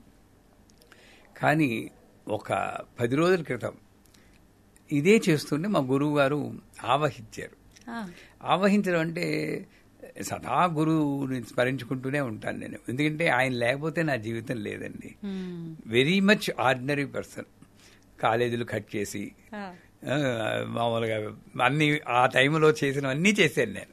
ఏదో చెప్తున్నాగా, పబ్లిక్గా ఓపెన్గా చెప్తాను, నేనే అక్కడి నుండి తపస్సు చేసి వచ్చిన వాడిని మాత్రం కాదు. కానీ ఆ మహానుభావుడు అమృతానంద సరస్వతి నా జీవితంలోకి వచ్చి, మా అమ్మ తర్వాత అమృతానంద సరస్వతులు మంత్రం ఇచ్చి సైలెంట్గా నాకు నేర్పించి నా జీవితాన్ని మలుపు తిప్పారు. సో అప్పుడప్పుడు ఆయన ఇప్పుడు సిద్ధి పొందేసినా కూడా అప్పుడప్పుడు ఆవహిస్తుంటారంటే టూ మచ్గా అదే భావనలో ఉన్నప్పుడు మొత్తం పర్సనాలిటీ లోపలికి వెళ్తుంది. మా గురువు గారు ఒకసారి నేను ఆయనకు తెలియకుండా ఆయన ఈమెయిల్ చదివాను దేవీపురంలో ఉన్నప్పుడు. అంటే నేర్చుకోవాలని తపన, ఇలా వస్తూ చూసి రాలేదు కానీ ఈమెయిల్ ఓపెన్ చేసి, అంటే శిష్యులు అడుగుతుంటే ఈయన ఏం సమాధానం చెప్తారు, రేపు నేను గురువు అయ్యాక కూడా అదే సమాధానం చెప్పాలి. ముందుగానే కాపీ కొట్టేస్తే నాకు కొంచెం ఉపయోగపడుతుందని. ఎప్పుడు అప్పుడు ఎంత 30 ఏళ్ళు, ఇప్పుడు 71 41 ఏళ్ల క్రితం చెప్తాను. అందులో ఒక అమ్మాయి అడిగింది, గురూజీ ఎలా మెడిటేషన్ చేయాలి అని. ఎలా మెడిటేషన్ చేయాలంటే ఇదో పెద్ద సబ్ టాపిక్. ఎలా మెడిటేషన్ చేయాలంటే అందరూ కళ్ళు మూసుకుని ఇలా పైన చూస్తారు, కానీ నేను మాత్రం అమ్మని 2 కాళ్ళు నా తల మీద ఉంచి అమ్మ అలా నిల్చున్నట్టు ఊహించుకుని ఆ కాళ్ళు పట్టుకుని లోపలికి లాగేసుకుంటాను. ఎంతవరకు లాగుతానంటే అమ్మ కళ్ళు నా కళ్ళు, అమ్మ ముక్కు నా ముక్కు, అమ్మ నోరు నా నోరు అయ్యేలాగా ఫీల్ అవుతూ లాగుతాను. అప్పుడు నేను ఉండనుగా, అమ్మే ఉంటుందిగా. అదే ధ్యానం అన్నాడు. గొప్ప అద్భుత విశ్లేషణ అండి. అంటే ఎంతసేపు నేను నీలోనయ్యాలి, నేను నీలోనయ్యాలి, నువ్వు నేను కొడుకుంటున్నాను. అంటే లోపలికి లాక్కుని నేనే నువ్వు, నువ్వే నేను అన్న ఫీలింగ్ తెచ్చుకోవడం అన్నది అది అలాగ ఆవాహన అవుతూ ఉంటారు. అప్పుడప్పుడు ఆయన ఎలా పెట్టుకుని కూర్చోవడం అన్నీ వచ్చేస్తూ ఉంటాయి అనమాట. ఈ భావం అంటారు, దైవీ భావం అంటారు. అలా గురుభావం వచ్చినప్పుడు మా పీఠంలో చేస్తుంటే ఇది కాదు పంచమానసోపచార పూజ అంటే ఏదైనా ప్రాణశక్తి పరమేశ్వరిని ఆయన ఊపిరి మీదే వెళ్ళమంటుంది. హంస గాయత్రి, అజపా గాయత్రి, హంస శివ సోహం, హంస హంసా విద్మహే పరమహంసాయ ధీమహి అన్ని హంస అంటే ఊపిరి. సో ఫైనల్గా అమ్మ ఎక్కడుంది తెలుసా అండి? అత్యంత దగ్గరగా ఉంది, అక్కడుంది, శ్వాసలో ఉంది. ఒరే నువ్వు నేను ఎంత కరుణతో నీకు అంత దగ్గరగా ఉంటే అక్కడ నిలపడం, దృష్టి నిలపడం మానేసి ఇక్కడ వెతుకుతున్నావు, కష్టం రా అక్కడ దొరకడం నేను అని చెప్తుంది. అది లలితా సహస్రనామంలో కూడా చెప్పింది. అంచేత ఆ ఊపిరి అన్నది నాకు గుర్తొచ్చి ఈ పంచ మానసికోపచార పూజలు కూడా ఊపిరితో చెయ్యాలి అని ఆయన అప్పటికప్పుడు మా వాళ్ళకి చుట్టూ రావని వాళ్ళకి చెప్పాను. ఏమిటంటే హం ఆకాశాత్మనే, లం పృథివ్యాత్మనే, సత్సంగం గంధం కల్ప్యానమ, పరశురామ కల్పత్రం. లం అన్నది మూలాధారానికి ఉన్న అక్షరం. మూలాధారం అంటే యానస్ మజిల్స్. దాన్ని ఇలా కంట్రాక్ట్ చేసి ఊపిని బిగబట్టి దృష్టి ఆ బేస్ ఆఫ్ ద స్పైనల్లో అక్కడ పెట్టి అలా ఎంతసేపు ఉంచగలిగితే ఉంచి లం అన్న బీజాక్షరాన్ని సంస్కృతంలో దేవనాగరిలో అక్కడ చూడాలి. వీలుంటే ఆరెంజ్ కలర్లో చూడాలి. అది మానసిక గంధం. ఇలా ఎవరైతే చేస్తారో 100% గ్యారంటీ కొన్నాళ్ళకో కొన్ని నెలలకో ఆలోచనలన్నీ స్ట్రీమ్ లైన్ అవుతాయి. ఎప్పుడైతే మన ఆలోచనలు బాగుంటాయో చుట్టాలు కూడా బాగానే ఉంటారు. కానీ మనమే మన దక్షిణామూర్తి స్తోత్రం చెప్తారు, ప్రపంచం అనేది నువ్వు సృష్టించినదే. రమణ మహర్షి కనబడ్డ ప్రపంచమే మనకి కనబడుతుంది. మరి ఆయనకి ఎలా కనబడింది, మనకెందుకు ఇలా కనబడుతుందండి? నేనే సృష్టిస్తున్నాను, మీరే సృష్టిస్తున్నావు ప్రపంచం అని దక్షిణామూర్తి చెప్తుంది. అది వేరే టాపిక్ అనుకోండి. అంచేత ఈ కంట్రాక్ట్ చేసి అక్కడ ఈ అక్షరాన్ని చూపిస్తే లం పృథివ్యాప్తి. పుష్పం ఈ ఊపిరిని తీసుకొచ్చి కంఠంలో ఇక్కడ బంధించాలి. బంధించినప్పుడు ఇంకా ఈ నవరంధ్రాలు మిగతా రంధ్రాలు మూసుకుపోతాయి. ఇక్కడొకటే బంధించాలి. బంధించి హం అని హా అన్న దేవనాగరి అక్షరాన్ని నీలం రంగులో ఊహించాలి. ఇంతవరకు ఏ ఛానల్లోనూ చెప్పలేదు. మొట్టమొదటిసారి మీ ఛానల్లో చెప్తున్నాను. ఎందుకంటే మాకు వచ్చిందే 9 రోజుల కింద వచ్చింది నాకు ఈ ఇన్ఫర్మేషన్. భావన కాదు, ఈ నాలెడ్జ్ ఆ గురువు గారు ఇచ్చింది. మొట్టమొదటి మీ ఛానల్లో చెప్తున్నాను. తర్వాత అన్ని చెప్పొచ్చు అనుకోండి. అచేత నీలం రంగులో హమ్ అన్న అక్షరాన్ని దేవనాగరిలో చూడాలి. ఇది కావాల్సిన సంస్కృత లెటర్లు చూస్తే తీసుకోవచ్చు, ఎక్కడైనా దొరుకుతాయి ఇంటర్నెట్. తర్వాత ఎం వాయువ్యాప్నే అరిషద్భగ్ విసర్జనం. కోపము, తాపము, ఈర్ష్య, అసూయ ఇవన్నీ తగ్గాలంటే ఇక్కడ గుండెల దగ్గర, అది నేను ఇప్పుడు చేయలేదు ఎందుకంటే కొంచెం నాకు హార్ట్ కంప్లైంట్ ఉంది కాబట్టి, ఇక్కడ గుండెల దగ్గర నిలిపి అప్పుడు కొంచెం బిగబట్టాలి. బిగబెట్టి ఎం అన్న అక్షరాన్ని దేవనాగరిలో ఆకుపచ్చ రంగుల్లో చూడాలి. చూస్తే 100% ఆకుపచ్చ రంగు ఎం అన్న అక్షరం చూస్తే ఇలా చెయ్యగా ఒక రోజులో అంటే కుదరదు, కొన్ని నెలలు కొన్ని సంవత్సరాలు చేస్తే 100% పనిచేస్తుంది. తర్వాత తర్వాత చాలా ఈజీ. భస్త్రిక అని ఎప్పుడైనా విన్నారా? ఊపిరిలో భస్త్రిక అని ఈ ఊపిరిని పెట్టి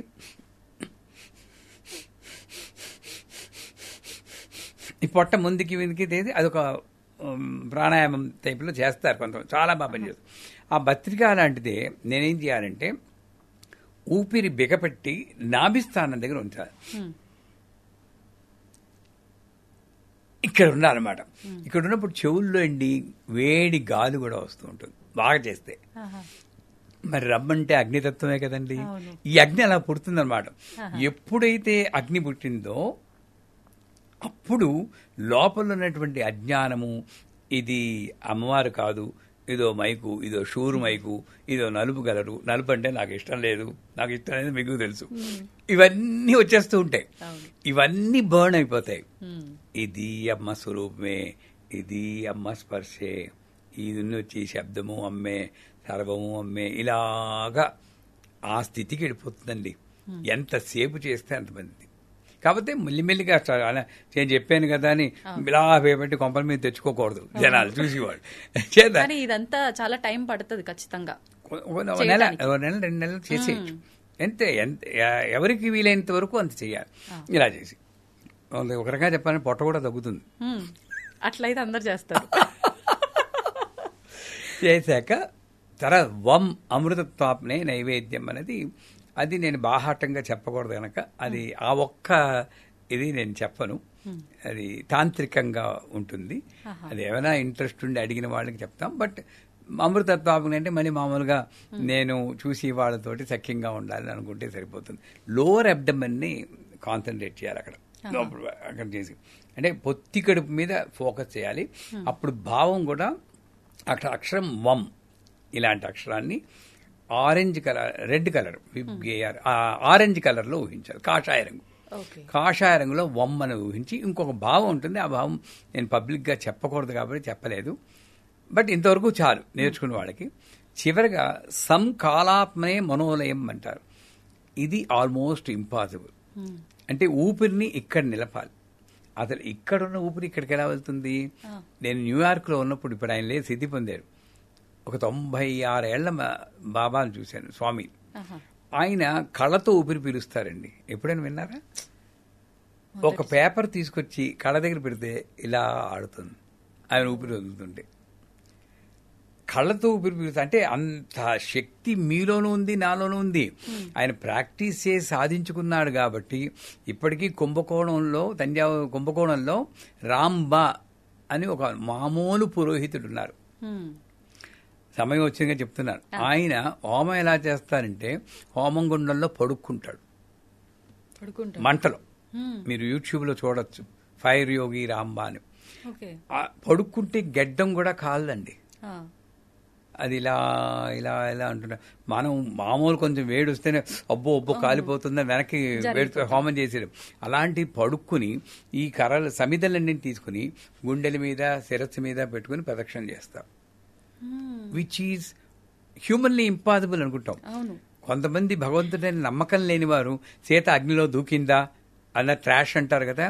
సీత ఏమిటి, మామూలు ఒక పురోహితుడు 20 ఏళ్ళ ఉపాసన చేసి అగ్నిలో ఆ మహాసాధి దూకిందంటే ఎందుకర్రా మీకు నమ్మకం లేదనిపిస్తుంది. ఇలాంటివి వింటే నమ్మొచ్చు. ఇప్పుడు కావాల్సి చూడండి, వెళ్ళి ఇంకా ఉన్నాడు ఆయన కుంభకోణంలో. ఆయన ఫోన్ నెంబర్ కూడా ఉంది. ఆయన ఫోన్ చేసి వెళ్తే ఇప్పటికీ ఆ ఉండ్రాళ్ళు ఎలా పెడతాడంటే చేతులు ఎలా పెట్టి నిప్పులో పెడతాడు ఆయన. అంత శక్తి. అలాంటిది ఇక్కడ ఉంటుంది. సంకాలాపన అంటే ఇక్కడ నిలపగలిగిన శక్తి. ఆయన 20 ఏళ్ళు ఉపాసన చేశారు ఈ మంత్రం గురించి. ఎందుకు చేశారండి అని హార్వర్డ్ యూనివర్సిటీ వాళ్ళు అడిగితే, మన హిందూ మతం యొక్క గొప్పదనం అందరికీ చెప్పాలి, నాస్తికత్వాన్ని తగ్గించడం కోసం నేను చేస్తున్నాను. జీవితాన్నే పణం పెట్టాడు. ఏం సంపాదించుకోవడానికి కాదు, ఆయన ఏమీ డబ్బులు పుచ్చుకోడు. అది జీవిత లక్ష్యం. అలాగా పంచమానసికోపచార పూజలంటే నాలో ఊపిరిని డిఫరెంట్ లెవెల్స్లో నింపి, డిఫరెంట్ కలర్స్ చూస్తూ, డిఫరెంట్ అక్షరాలని దేవతల భాష కాబట్టి దేవనాగరి చూస్తే ఆల్మోస్ట్ మీరు అక్కడ కనెక్ట్ అయిపోతారు. గురుగారు, ఇప్పుడు మీరు ఒక్కొక్క దగ్గర ఊపిరిని హోల్డ్ చేసేటప్పుడు ఒక్కొక్క కలర్ తో ఆ మంత్రాన్ని చూడాలన్నారు కదా, అంటే చక్రానికి సంబంధించిన కలర్ అది? విప్ గేర్ అంటే violet, indigo, blue, green, orange, yellow, orange, red, ఇంద్రధనుసు కలర్. ఆ కలర్స్ లో చక్రాలు ఉంటాయి కాబట్టి ఆ కలర్ లో ఇక్కడ ఊహించాలి. కష్టమే అనుకుని ఇది అసాధ్యం అనుకోకండి. ఎందుకంటే మన పిల్లలకి ఒరే బాగా చదవాలి, 100 తెచ్చుకోవాలంట. వాడు కానీ మనకి నాన్నగారు చాలా డిఫికల్ట్ అండి అంటే ఊరుకుంటాం, చంపేస్తాం, చదవాలంటాం. మరి వచ్చేస్తుందిరా చదువు అంటాం. మరి అదే మనం పెద్దవాళ్ళు కూడా చేయాలి కదా. అబ్బే మనకెక్కడ ఓపిక, మన దగ్గరకు వచ్చేసరికి అన్ని మర్చిపోతాం. అదే ఈ మంచి మానసిక రోజు ఇది బస్సులో వెళ్ళినప్పుడు ఎక్కడ కూర్చున్నా అసలు విగ్రహం అక్కర్లేదు, ఏమీ అక్కర్లేదు. రిపీటెడ్ గా ఈ వీడియో చూస్తే అందరికి కథ కూడా వచ్చేస్తుంది. చక్కగా చేసి మీ వాళ్ళ అనుభవాల్ని మీకు ఈ కామెంట్ల ద్వారా చెప్తే ప్రజలకి ఇంకొంచెం ఉత్సాహం ఉంటుంది. ఏంటి ఇంకా అసలు మనం ఇంకా ఏం తెలుసుకోవచ్చు దీంట్లో, దీనికి సంబంధించి ఏం మాట్లాడవచ్చు అనేది మనకు క్లియర్ గా అర్థమవుతుంది. అందుకే లలితా శాస్త్రంలో అంతర్ముఖ సమారాధ్య బహిర్ముఖ సుదుర్లభ అని ఒక వర్డ్ ఉంది. ఇది అంతర్ముఖ సమారాధ్య. నా ప్రాణం మీదే, నా ఊపిరి మీదే నిలబెట్టి అమ్మవారిని ప్రాణరూపంలో డిఫరెంట్ లెవెల్స్ లో నేను డిఫరెంట్ రంగుల్లో దేవనాగరి లిపిలో అక్షర వర్ణమాల రూపంలో నేను ఉపాసన చేస్తున్నాను. నాదోపాసనలాగా ఇది ప్రాణోపాసనలాగా అది చేస్తే పంచమానస. సంతోషం గురుగారు, చాలా చక్కటి టాపిక్ ఈ రోజు మనం మాట్లాడుకున్నాము. సంతోషంగా ఉంది మీతో ఈ టాపిక్ నేను మాట్లాడినందుకు. మీరు తప్ప ఇంకెవరైనా ఈ టాపిక్ ని ఇంత మంచిగా చెప్పుండే వాళ్ళు కాదేమో. ఎందరో మహానుభావులు, అందరికీ వందనములు. అమ్మవారు ఏదో ఈ ఏ జన్మలో చేసినప్పుడు ఆయన బాలమురళీకృష్ణ పాడారు కదా, నే చేసిన పూజా ఫలమో నా పూర్వజుల పుణ్య ఫలమో ఈ జీవితం ఇచ్చారు. అంటే నే చేసిన పూజాఫలం నా పూర్వజుల పుణ్యఫలం.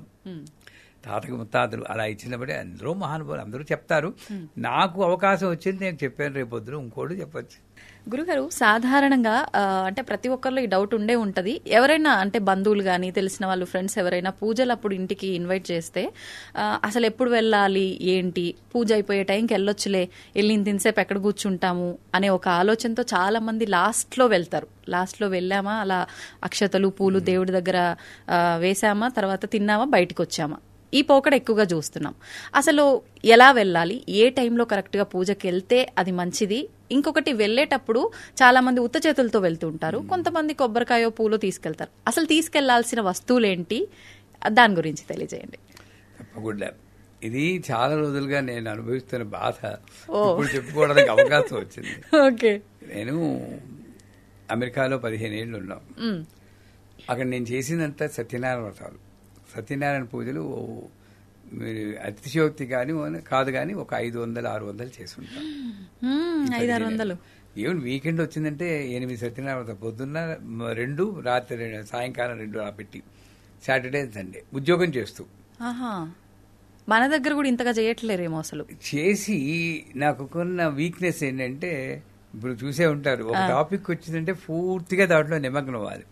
సత్యనారాయణ పూజ చేస్తే నేను చేస్తే 4 గంటలు పట్టేది. 4 hours.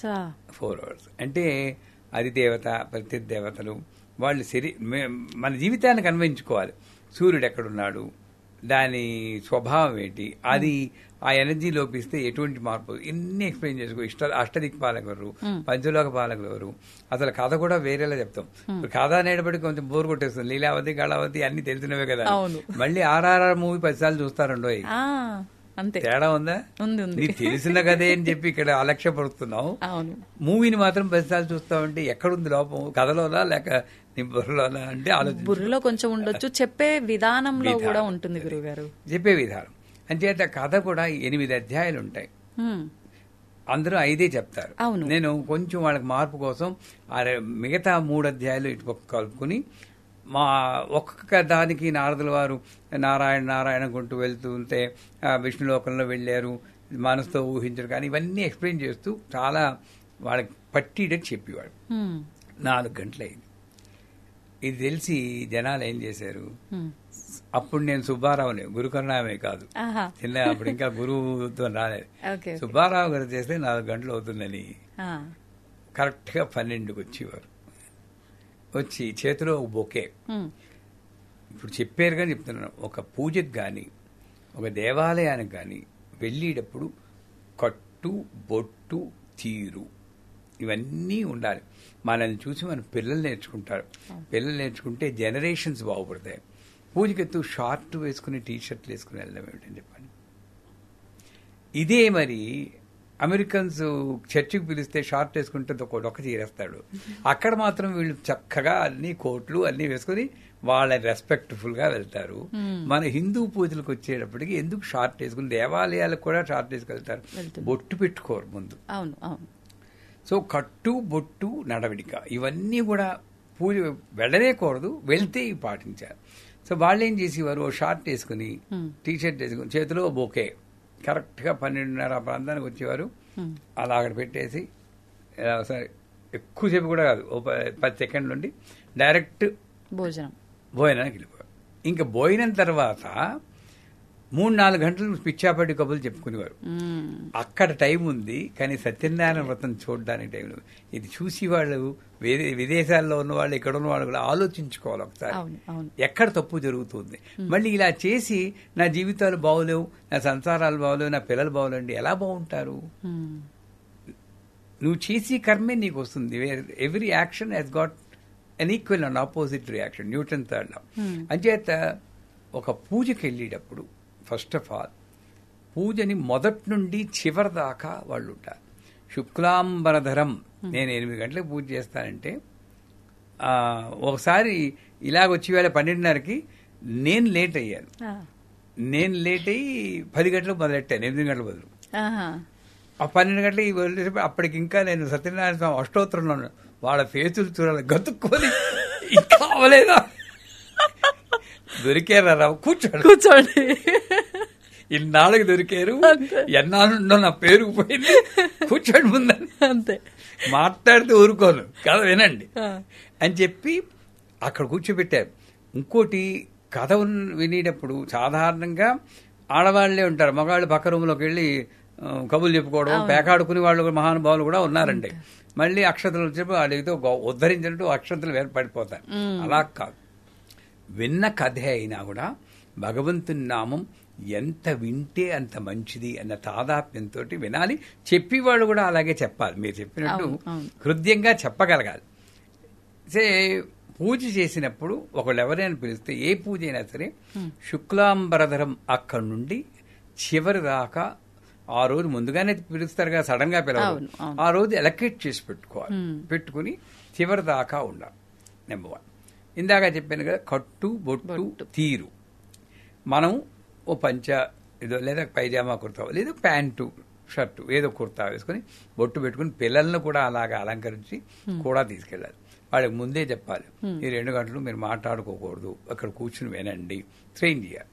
చేశాక వెళ్ళేటప్పుడు ఏం పట్టుకెళ్ళాలి, యథాశక్తి అని అంటారు. అంటే నాకు శక్తి లేదనుకోండి, 6 డజన్ అరటిపళ్ళు పట్టుకెళ్తారు. అదే నాకు శక్తి ఉందనుకోండి, వాడికి కావాల్సిన పువ్వులు, కొబ్బరికాయలు అన్నీ ఎంత భోగం చేస్తే అంత భోగం మనకి వెనక్కిస్తుంది. ఆయన పుచ్చుకునేది కాదు, ఆవిడ ఇచ్చి ఆవిడే. నువ్వు ఎంత ఇస్తే అంత రెట్టింపు వస్తుంది. ఇది తెలిసిన వాడికి జీవితం. నాకు దేవిపురంలో ఉన్నప్పుడు ఒక ఆయన చెప్పేవారు, చిన్న గురుజీ చాలా ரொம்ப ஆச்சரியமா இருக்கு, நான் எவ்வளவு கொடுக்கறனோ அவ்வளவு డబుల్ எனக்கு வந்துட்டே இருக்கு, ఎంత ఇస్తున్నానో 2 రెట్టింపు వచ్చేస్తూనే ఉంది అన్నారు. ఆయన ఇప్పుడు అక్షర సన్యాసి అయిపోయాడు అనుకో, అది వేరే విషయం. ఎక్కువ అయిపోయి సాచురేషన్ పాయింట్కి వచ్చి సన్యాసంలో కలిసిపోయి, అమ్మో ఇలాంటి వింటే భయం వేస్తుంది, అలా అయిపోతాం మేము ఎక్కువ. మరి ఏమవుతుందండి, తిని ఎక్కువ సాచురేషన్ అయిపోతుంది, ఏదైనా ఒకటి విరక్తి పుడుతుంది. సో అది వేరే విషయం. సో అంచేత వెళ్ళినప్పుడు ఏదో ఒకటి యథాశక్తి పట్టుకెళ్ళి అమ్మవారికి భోగం వినియోగించాలి. వాళ్ళకి అమ్మవారికి సత్యనారాయణ స్వామి పూజ కూడా ఓ చీర పంచల చేప పట్టుకెళ్ళొచ్చు. అది చేసి వాళ్ళకు కూడా బట్టలు పెట్టచ్చు. మనకి యథాశక్తి చేసేయడం. నెక్స్ట్ ముఖ్యమైనది ఏమిటంటే, ఒక ఇంటికి వెళ్ళేవంటే వాళ్ళ ఇంట్లో భోజనం చేస్తామా,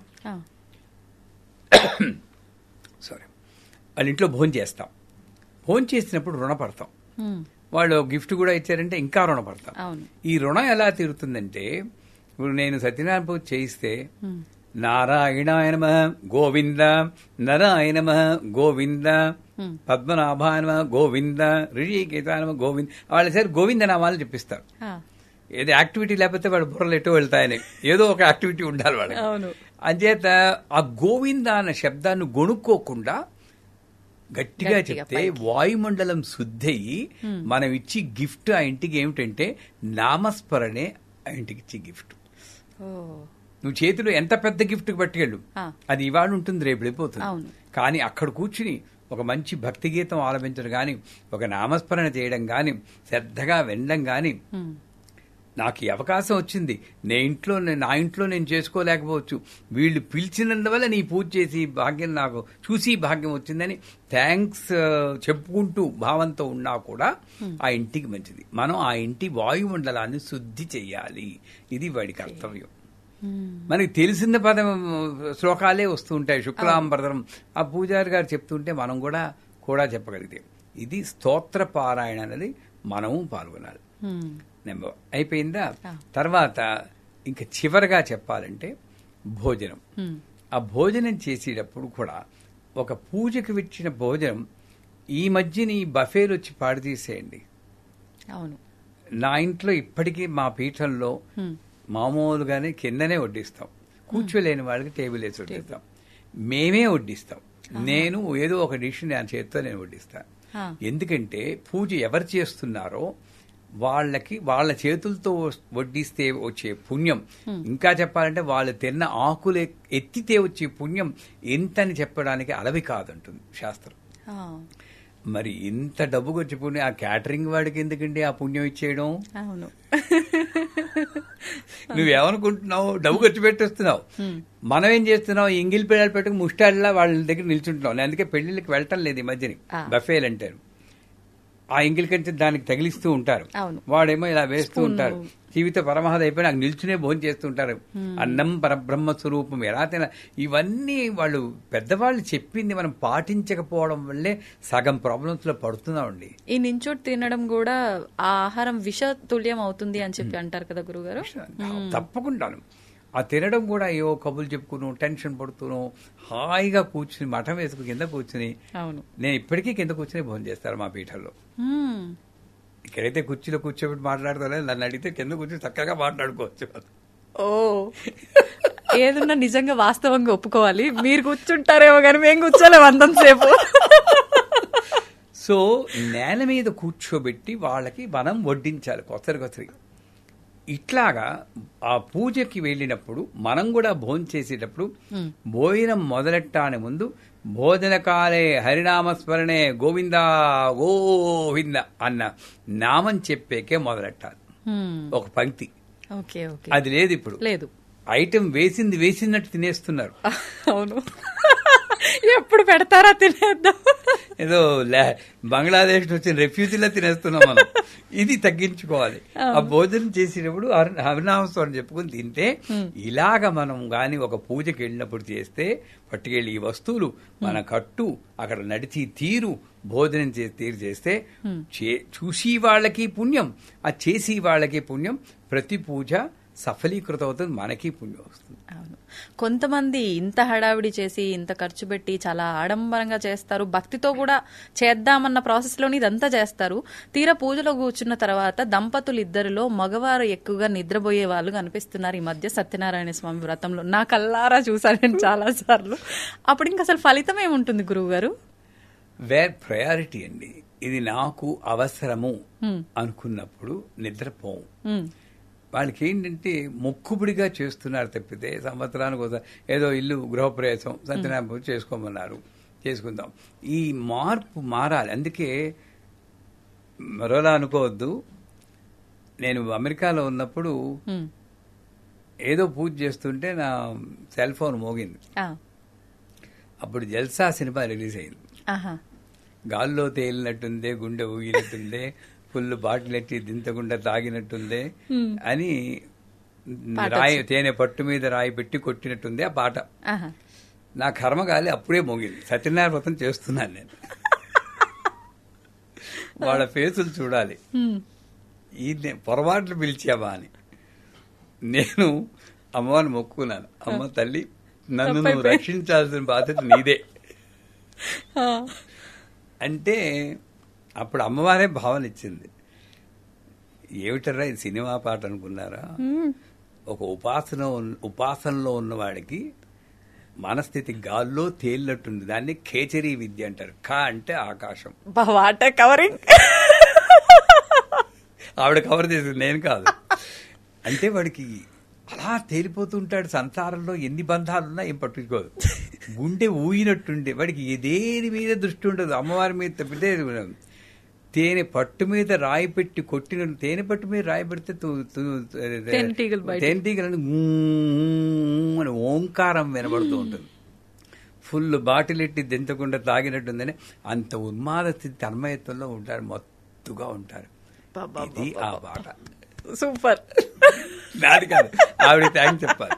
అంటే అప్పుడు ఒక స్టూడెంట్ నన్ను ఇంకొంచెం ఇబ్బంది పెట్టాలని, అంటే ఏ సినిమా పాటకైనా ఇదేనా అర్థం.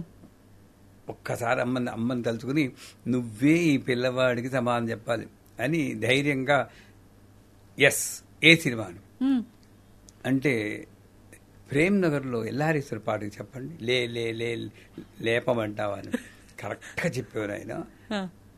లే లే లే లే లే అని వస్తుంది కదా, అమ్మవారు పాడుతుంది. మత్తులో పడి ప్రాపంచికంలో కొట్టుకుంటున్నావు, లేరా కదవా, నువ్వు లేచి వస్తావా నన్ను లేపమంటావా, నేను లేపితే మాత్రం పగులుతుంది.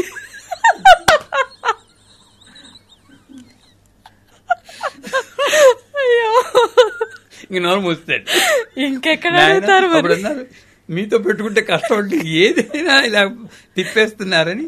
అంచేత ఆ టైంలో ఆ భావంతో ఉండాలి, అమ్మ భావంతో ఉండాలి. పూజ అంతా కూడా అమ్మ భావంతో ఉండి భోజనం చేస్తున్నప్పుడు కూడా హరినామస్మరణ గోవిందా గోవిందా అని ఇంటికి. అందుకే సత్యనారాయణ పూజ చివరికి ఆ రోజంతా సత్యనారాయణ స్వామిని గురించి ఆలోచిస్తూ అలా చెయ్యాల్సింది. ఒకళ్ళు పూజకి పిలిస్తే ఎలా చేయాలో. ఇప్పుడు గురుగారు ఎలాగో ఆ టాపిక్ వచ్చింది సత్యనారాయణ స్వామి వ్రతంది కాబట్టి ఒక చిన్న డౌట్. ఇప్పుడు మనందరం కూడా సత్యనారాయణ స్వామి వ్రతం అంటే మార్నింగ్ 8, 9, 11 ఆ టైంలో ఎక్కువ చేస్తుంటాం. కానీ ఇది చెయ్యాల్సింది డే అంతా ఉపవాసం ఉండి సాయంకాలం 6 గంటల తర్వాత చేయాల్సిన వ్రతం అని చెప్పి దానికి సంబంధించిన స్టోరీలో కూడా ఎక్కడో ఉంది అని చెప్పి, ఇది వాస్తవమా? అది కథలో చెప్తాడు. పౌర్ణమి నాడు కానీ, మాఘమాసం ముందు కానీ, కార్తీక మాసం కానీ, రవి సంక్రమణ దినం కానీ చేస్తే మంచిది. ఏ రోజైనా సాయంకాలం చేస్తే చాలా మంచిది. కానీ అన్నిటికన్నా ఉత్తమం ఎప్పుడు చేయాలనుకుంటే అప్పుడు చేస్తే మంచిది అన్నారు. అంతే, ఆ లైన్ మిస్ అవ్వకూడదు. అంచేత నేను సాయంకాలం చేయాలనుకుంటే పొద్దునే టపిమంటే ఆ భయం ఉండాలి నాకు. అంటే సాయంకాలం చేస్తే మంచిదే, కానీ ఎప్పుడైనా నాకు ఎందుకైనా మంచిది మొదలు చేసేద్దాం అనుకుంటే చేసేయచ్చు. ఇంకపోతే ఉపవాసం అన్న దాన్ని నేను కమెంట్ చేయను. ఒక్కొక్కళ్ళ శక్తి బట్టి ఉంటుంది. తినకుండా ఉంటే మంచిదే, కానీ అసలు ఉపవాసాన్ని మర్చిపోకూడదు. ఏమిటి అంటే ఆ రోజంతా కూడా స్వామిని గురించి ఓం నమో భగవతే వాసుదేవాయ, ఓం నమో భగవతే వాసుదేవాయ అనుకుంటూనే ఉండాలట. ఇది ఉపవాసం. అప్పుడు నువ్వు కాస్త నోట్లో ఏ ఉప్పుడు పిండి వేసుకున్నా కూడా పర్వాలేదు, ఏం కొంపను ఉనిపోవు. నేను అది మానేసేసి ఏమీ తినకూడదని మిగతావన్నీ కళ్ళతో భోజనం చేస్తున్నాను, చెవులతో భోజనం చేస్తున్నాను, ముక్కుతో భోజనం చేస్తున్నాను. అవును, వేరే మాటలు మాట్లాడుతున్నా. ఇంకో ఉపవాసం ఎక్కడైంది? దగ్గరగా భగవంతుడికి ఉండమని చెప్పింది. అంటే తత్వపరంగా ఆలోచిస్తాను ఎప్పుడు నేను. సో నా ఆరోగ్యం, షుగరు, డయాబెటిక్ ఉంటే ఉపవాసం చేయకుండా ఉంటేనే మంచిది. హైపోగ్లైసిమియా వచ్చేస్తే ఎవడు కాపాడతాడు? అంచేత యథాశక్తి కరెక్ట్ గా పాటించాలి. అందుకే ఆ సత్యనారాయణ వ్రతంలో తెల్లని గట్టి అంచుగల వస్త్రాన్ని వేయమంటాడు. ఈ టాపిక్ వచ్చింది చెప్తాను. అంటే ఏమిటి? తెల్లని గట్టి అంచుగల. తెల్లటి అంటే ప్యూరిటీ ఆఫ్ మైండ్, ఇంకేది ప్రతిఫలాపేక్ష ఉండకూడదు. గట్టి అంచు అంటే భగవంతుడే అంత నమ్మకం ఉండాలి. నమ్మకమే నా బార్డర్. అంతే, ప్యూరిటీ ఆఫ్ మైండ్. దాని మీద ఇది వస్త్రం కనపకుండా బియ్యపు వేసి నెరపాలంటాడు. ప్రతి బియ్యపు గింజ ఒక భగవన్ నామానికి సంకేతం అన్నాడు. అదే నెరుగుతున్న ఓం నమో నారాయణ, ఓం నమో నారాయణ, ఓం నమో నారాయణ అనుకుంటూ ఈ బియ్యపు గింజ ప్రతిదీ భగవన్నామం అవుగాక, నా యొక్క శరీర భావాన్ని కవర్ చేసి భక్తి భావంతో ఉండుగాక, అంత గొప్పగా చెప్పాడు. మధ్యలో కలశాన్ని పెట్టమంటాడు. కలశం బంగారంతో గాని, వెండితో గాని, మట్టితో గాని, చివరకు మట్టితో గాని చేయమంటాడు. ఇది చేస్తే నా కోట్లు వస్తాయి, అది మట్టి కలశం. ఇది చేస్తే నా భార్యా పిల్లలు బాగుంటారు, అది రాగి కలశం. ఇది చేస్తే నా చుట్టూరా ఉన్న సమాజం బాగుపడుతుంది, అది వెండి కలశం. నాకు ఏమీ అక్కర్లేదు, ఇది చేసి భాగ్యం ఇచ్చావు, అంతకన్నా ఏం కావాలి? బంగారు కలశం ఇక్కడుంది. ఇంత అర్థం ఉంది సత్యనారాయణ వ్రతంలో. ఇంకా చెప్పుకుంటూ పోతుంటే బోల్డ్ అంత ఉంటుంది. అంటే ఒక పూజకి పిలిస్తే, ఇందాక మళ్ళీ టాపిక్ వద్దాం, పూజకి పిలిస్తే కట్టు బొట్టు తీరు పట్టుకెళ్ళి వస్తువుల గురించి మాట్లాడడం, భోంచేసేటప్పుడు కూడా ఎలా ఉండాలో మాట్లాడడం, చివరికి ఇంటికి వచ్చే కూడా భగవన్నామస్మరణ చేసుకుంటూ వస్తే పిలిచిన వాళ్ళకి పుణ్యం, వెళ్ళిన వాళ్ళకి అంతకన్నా పుణ్యం. సంతోషం గురుగారు, చాలా అద్భుతమైన వివరణ ఇచ్చారు. ధన్యవాదాలు. శ్రీమాత.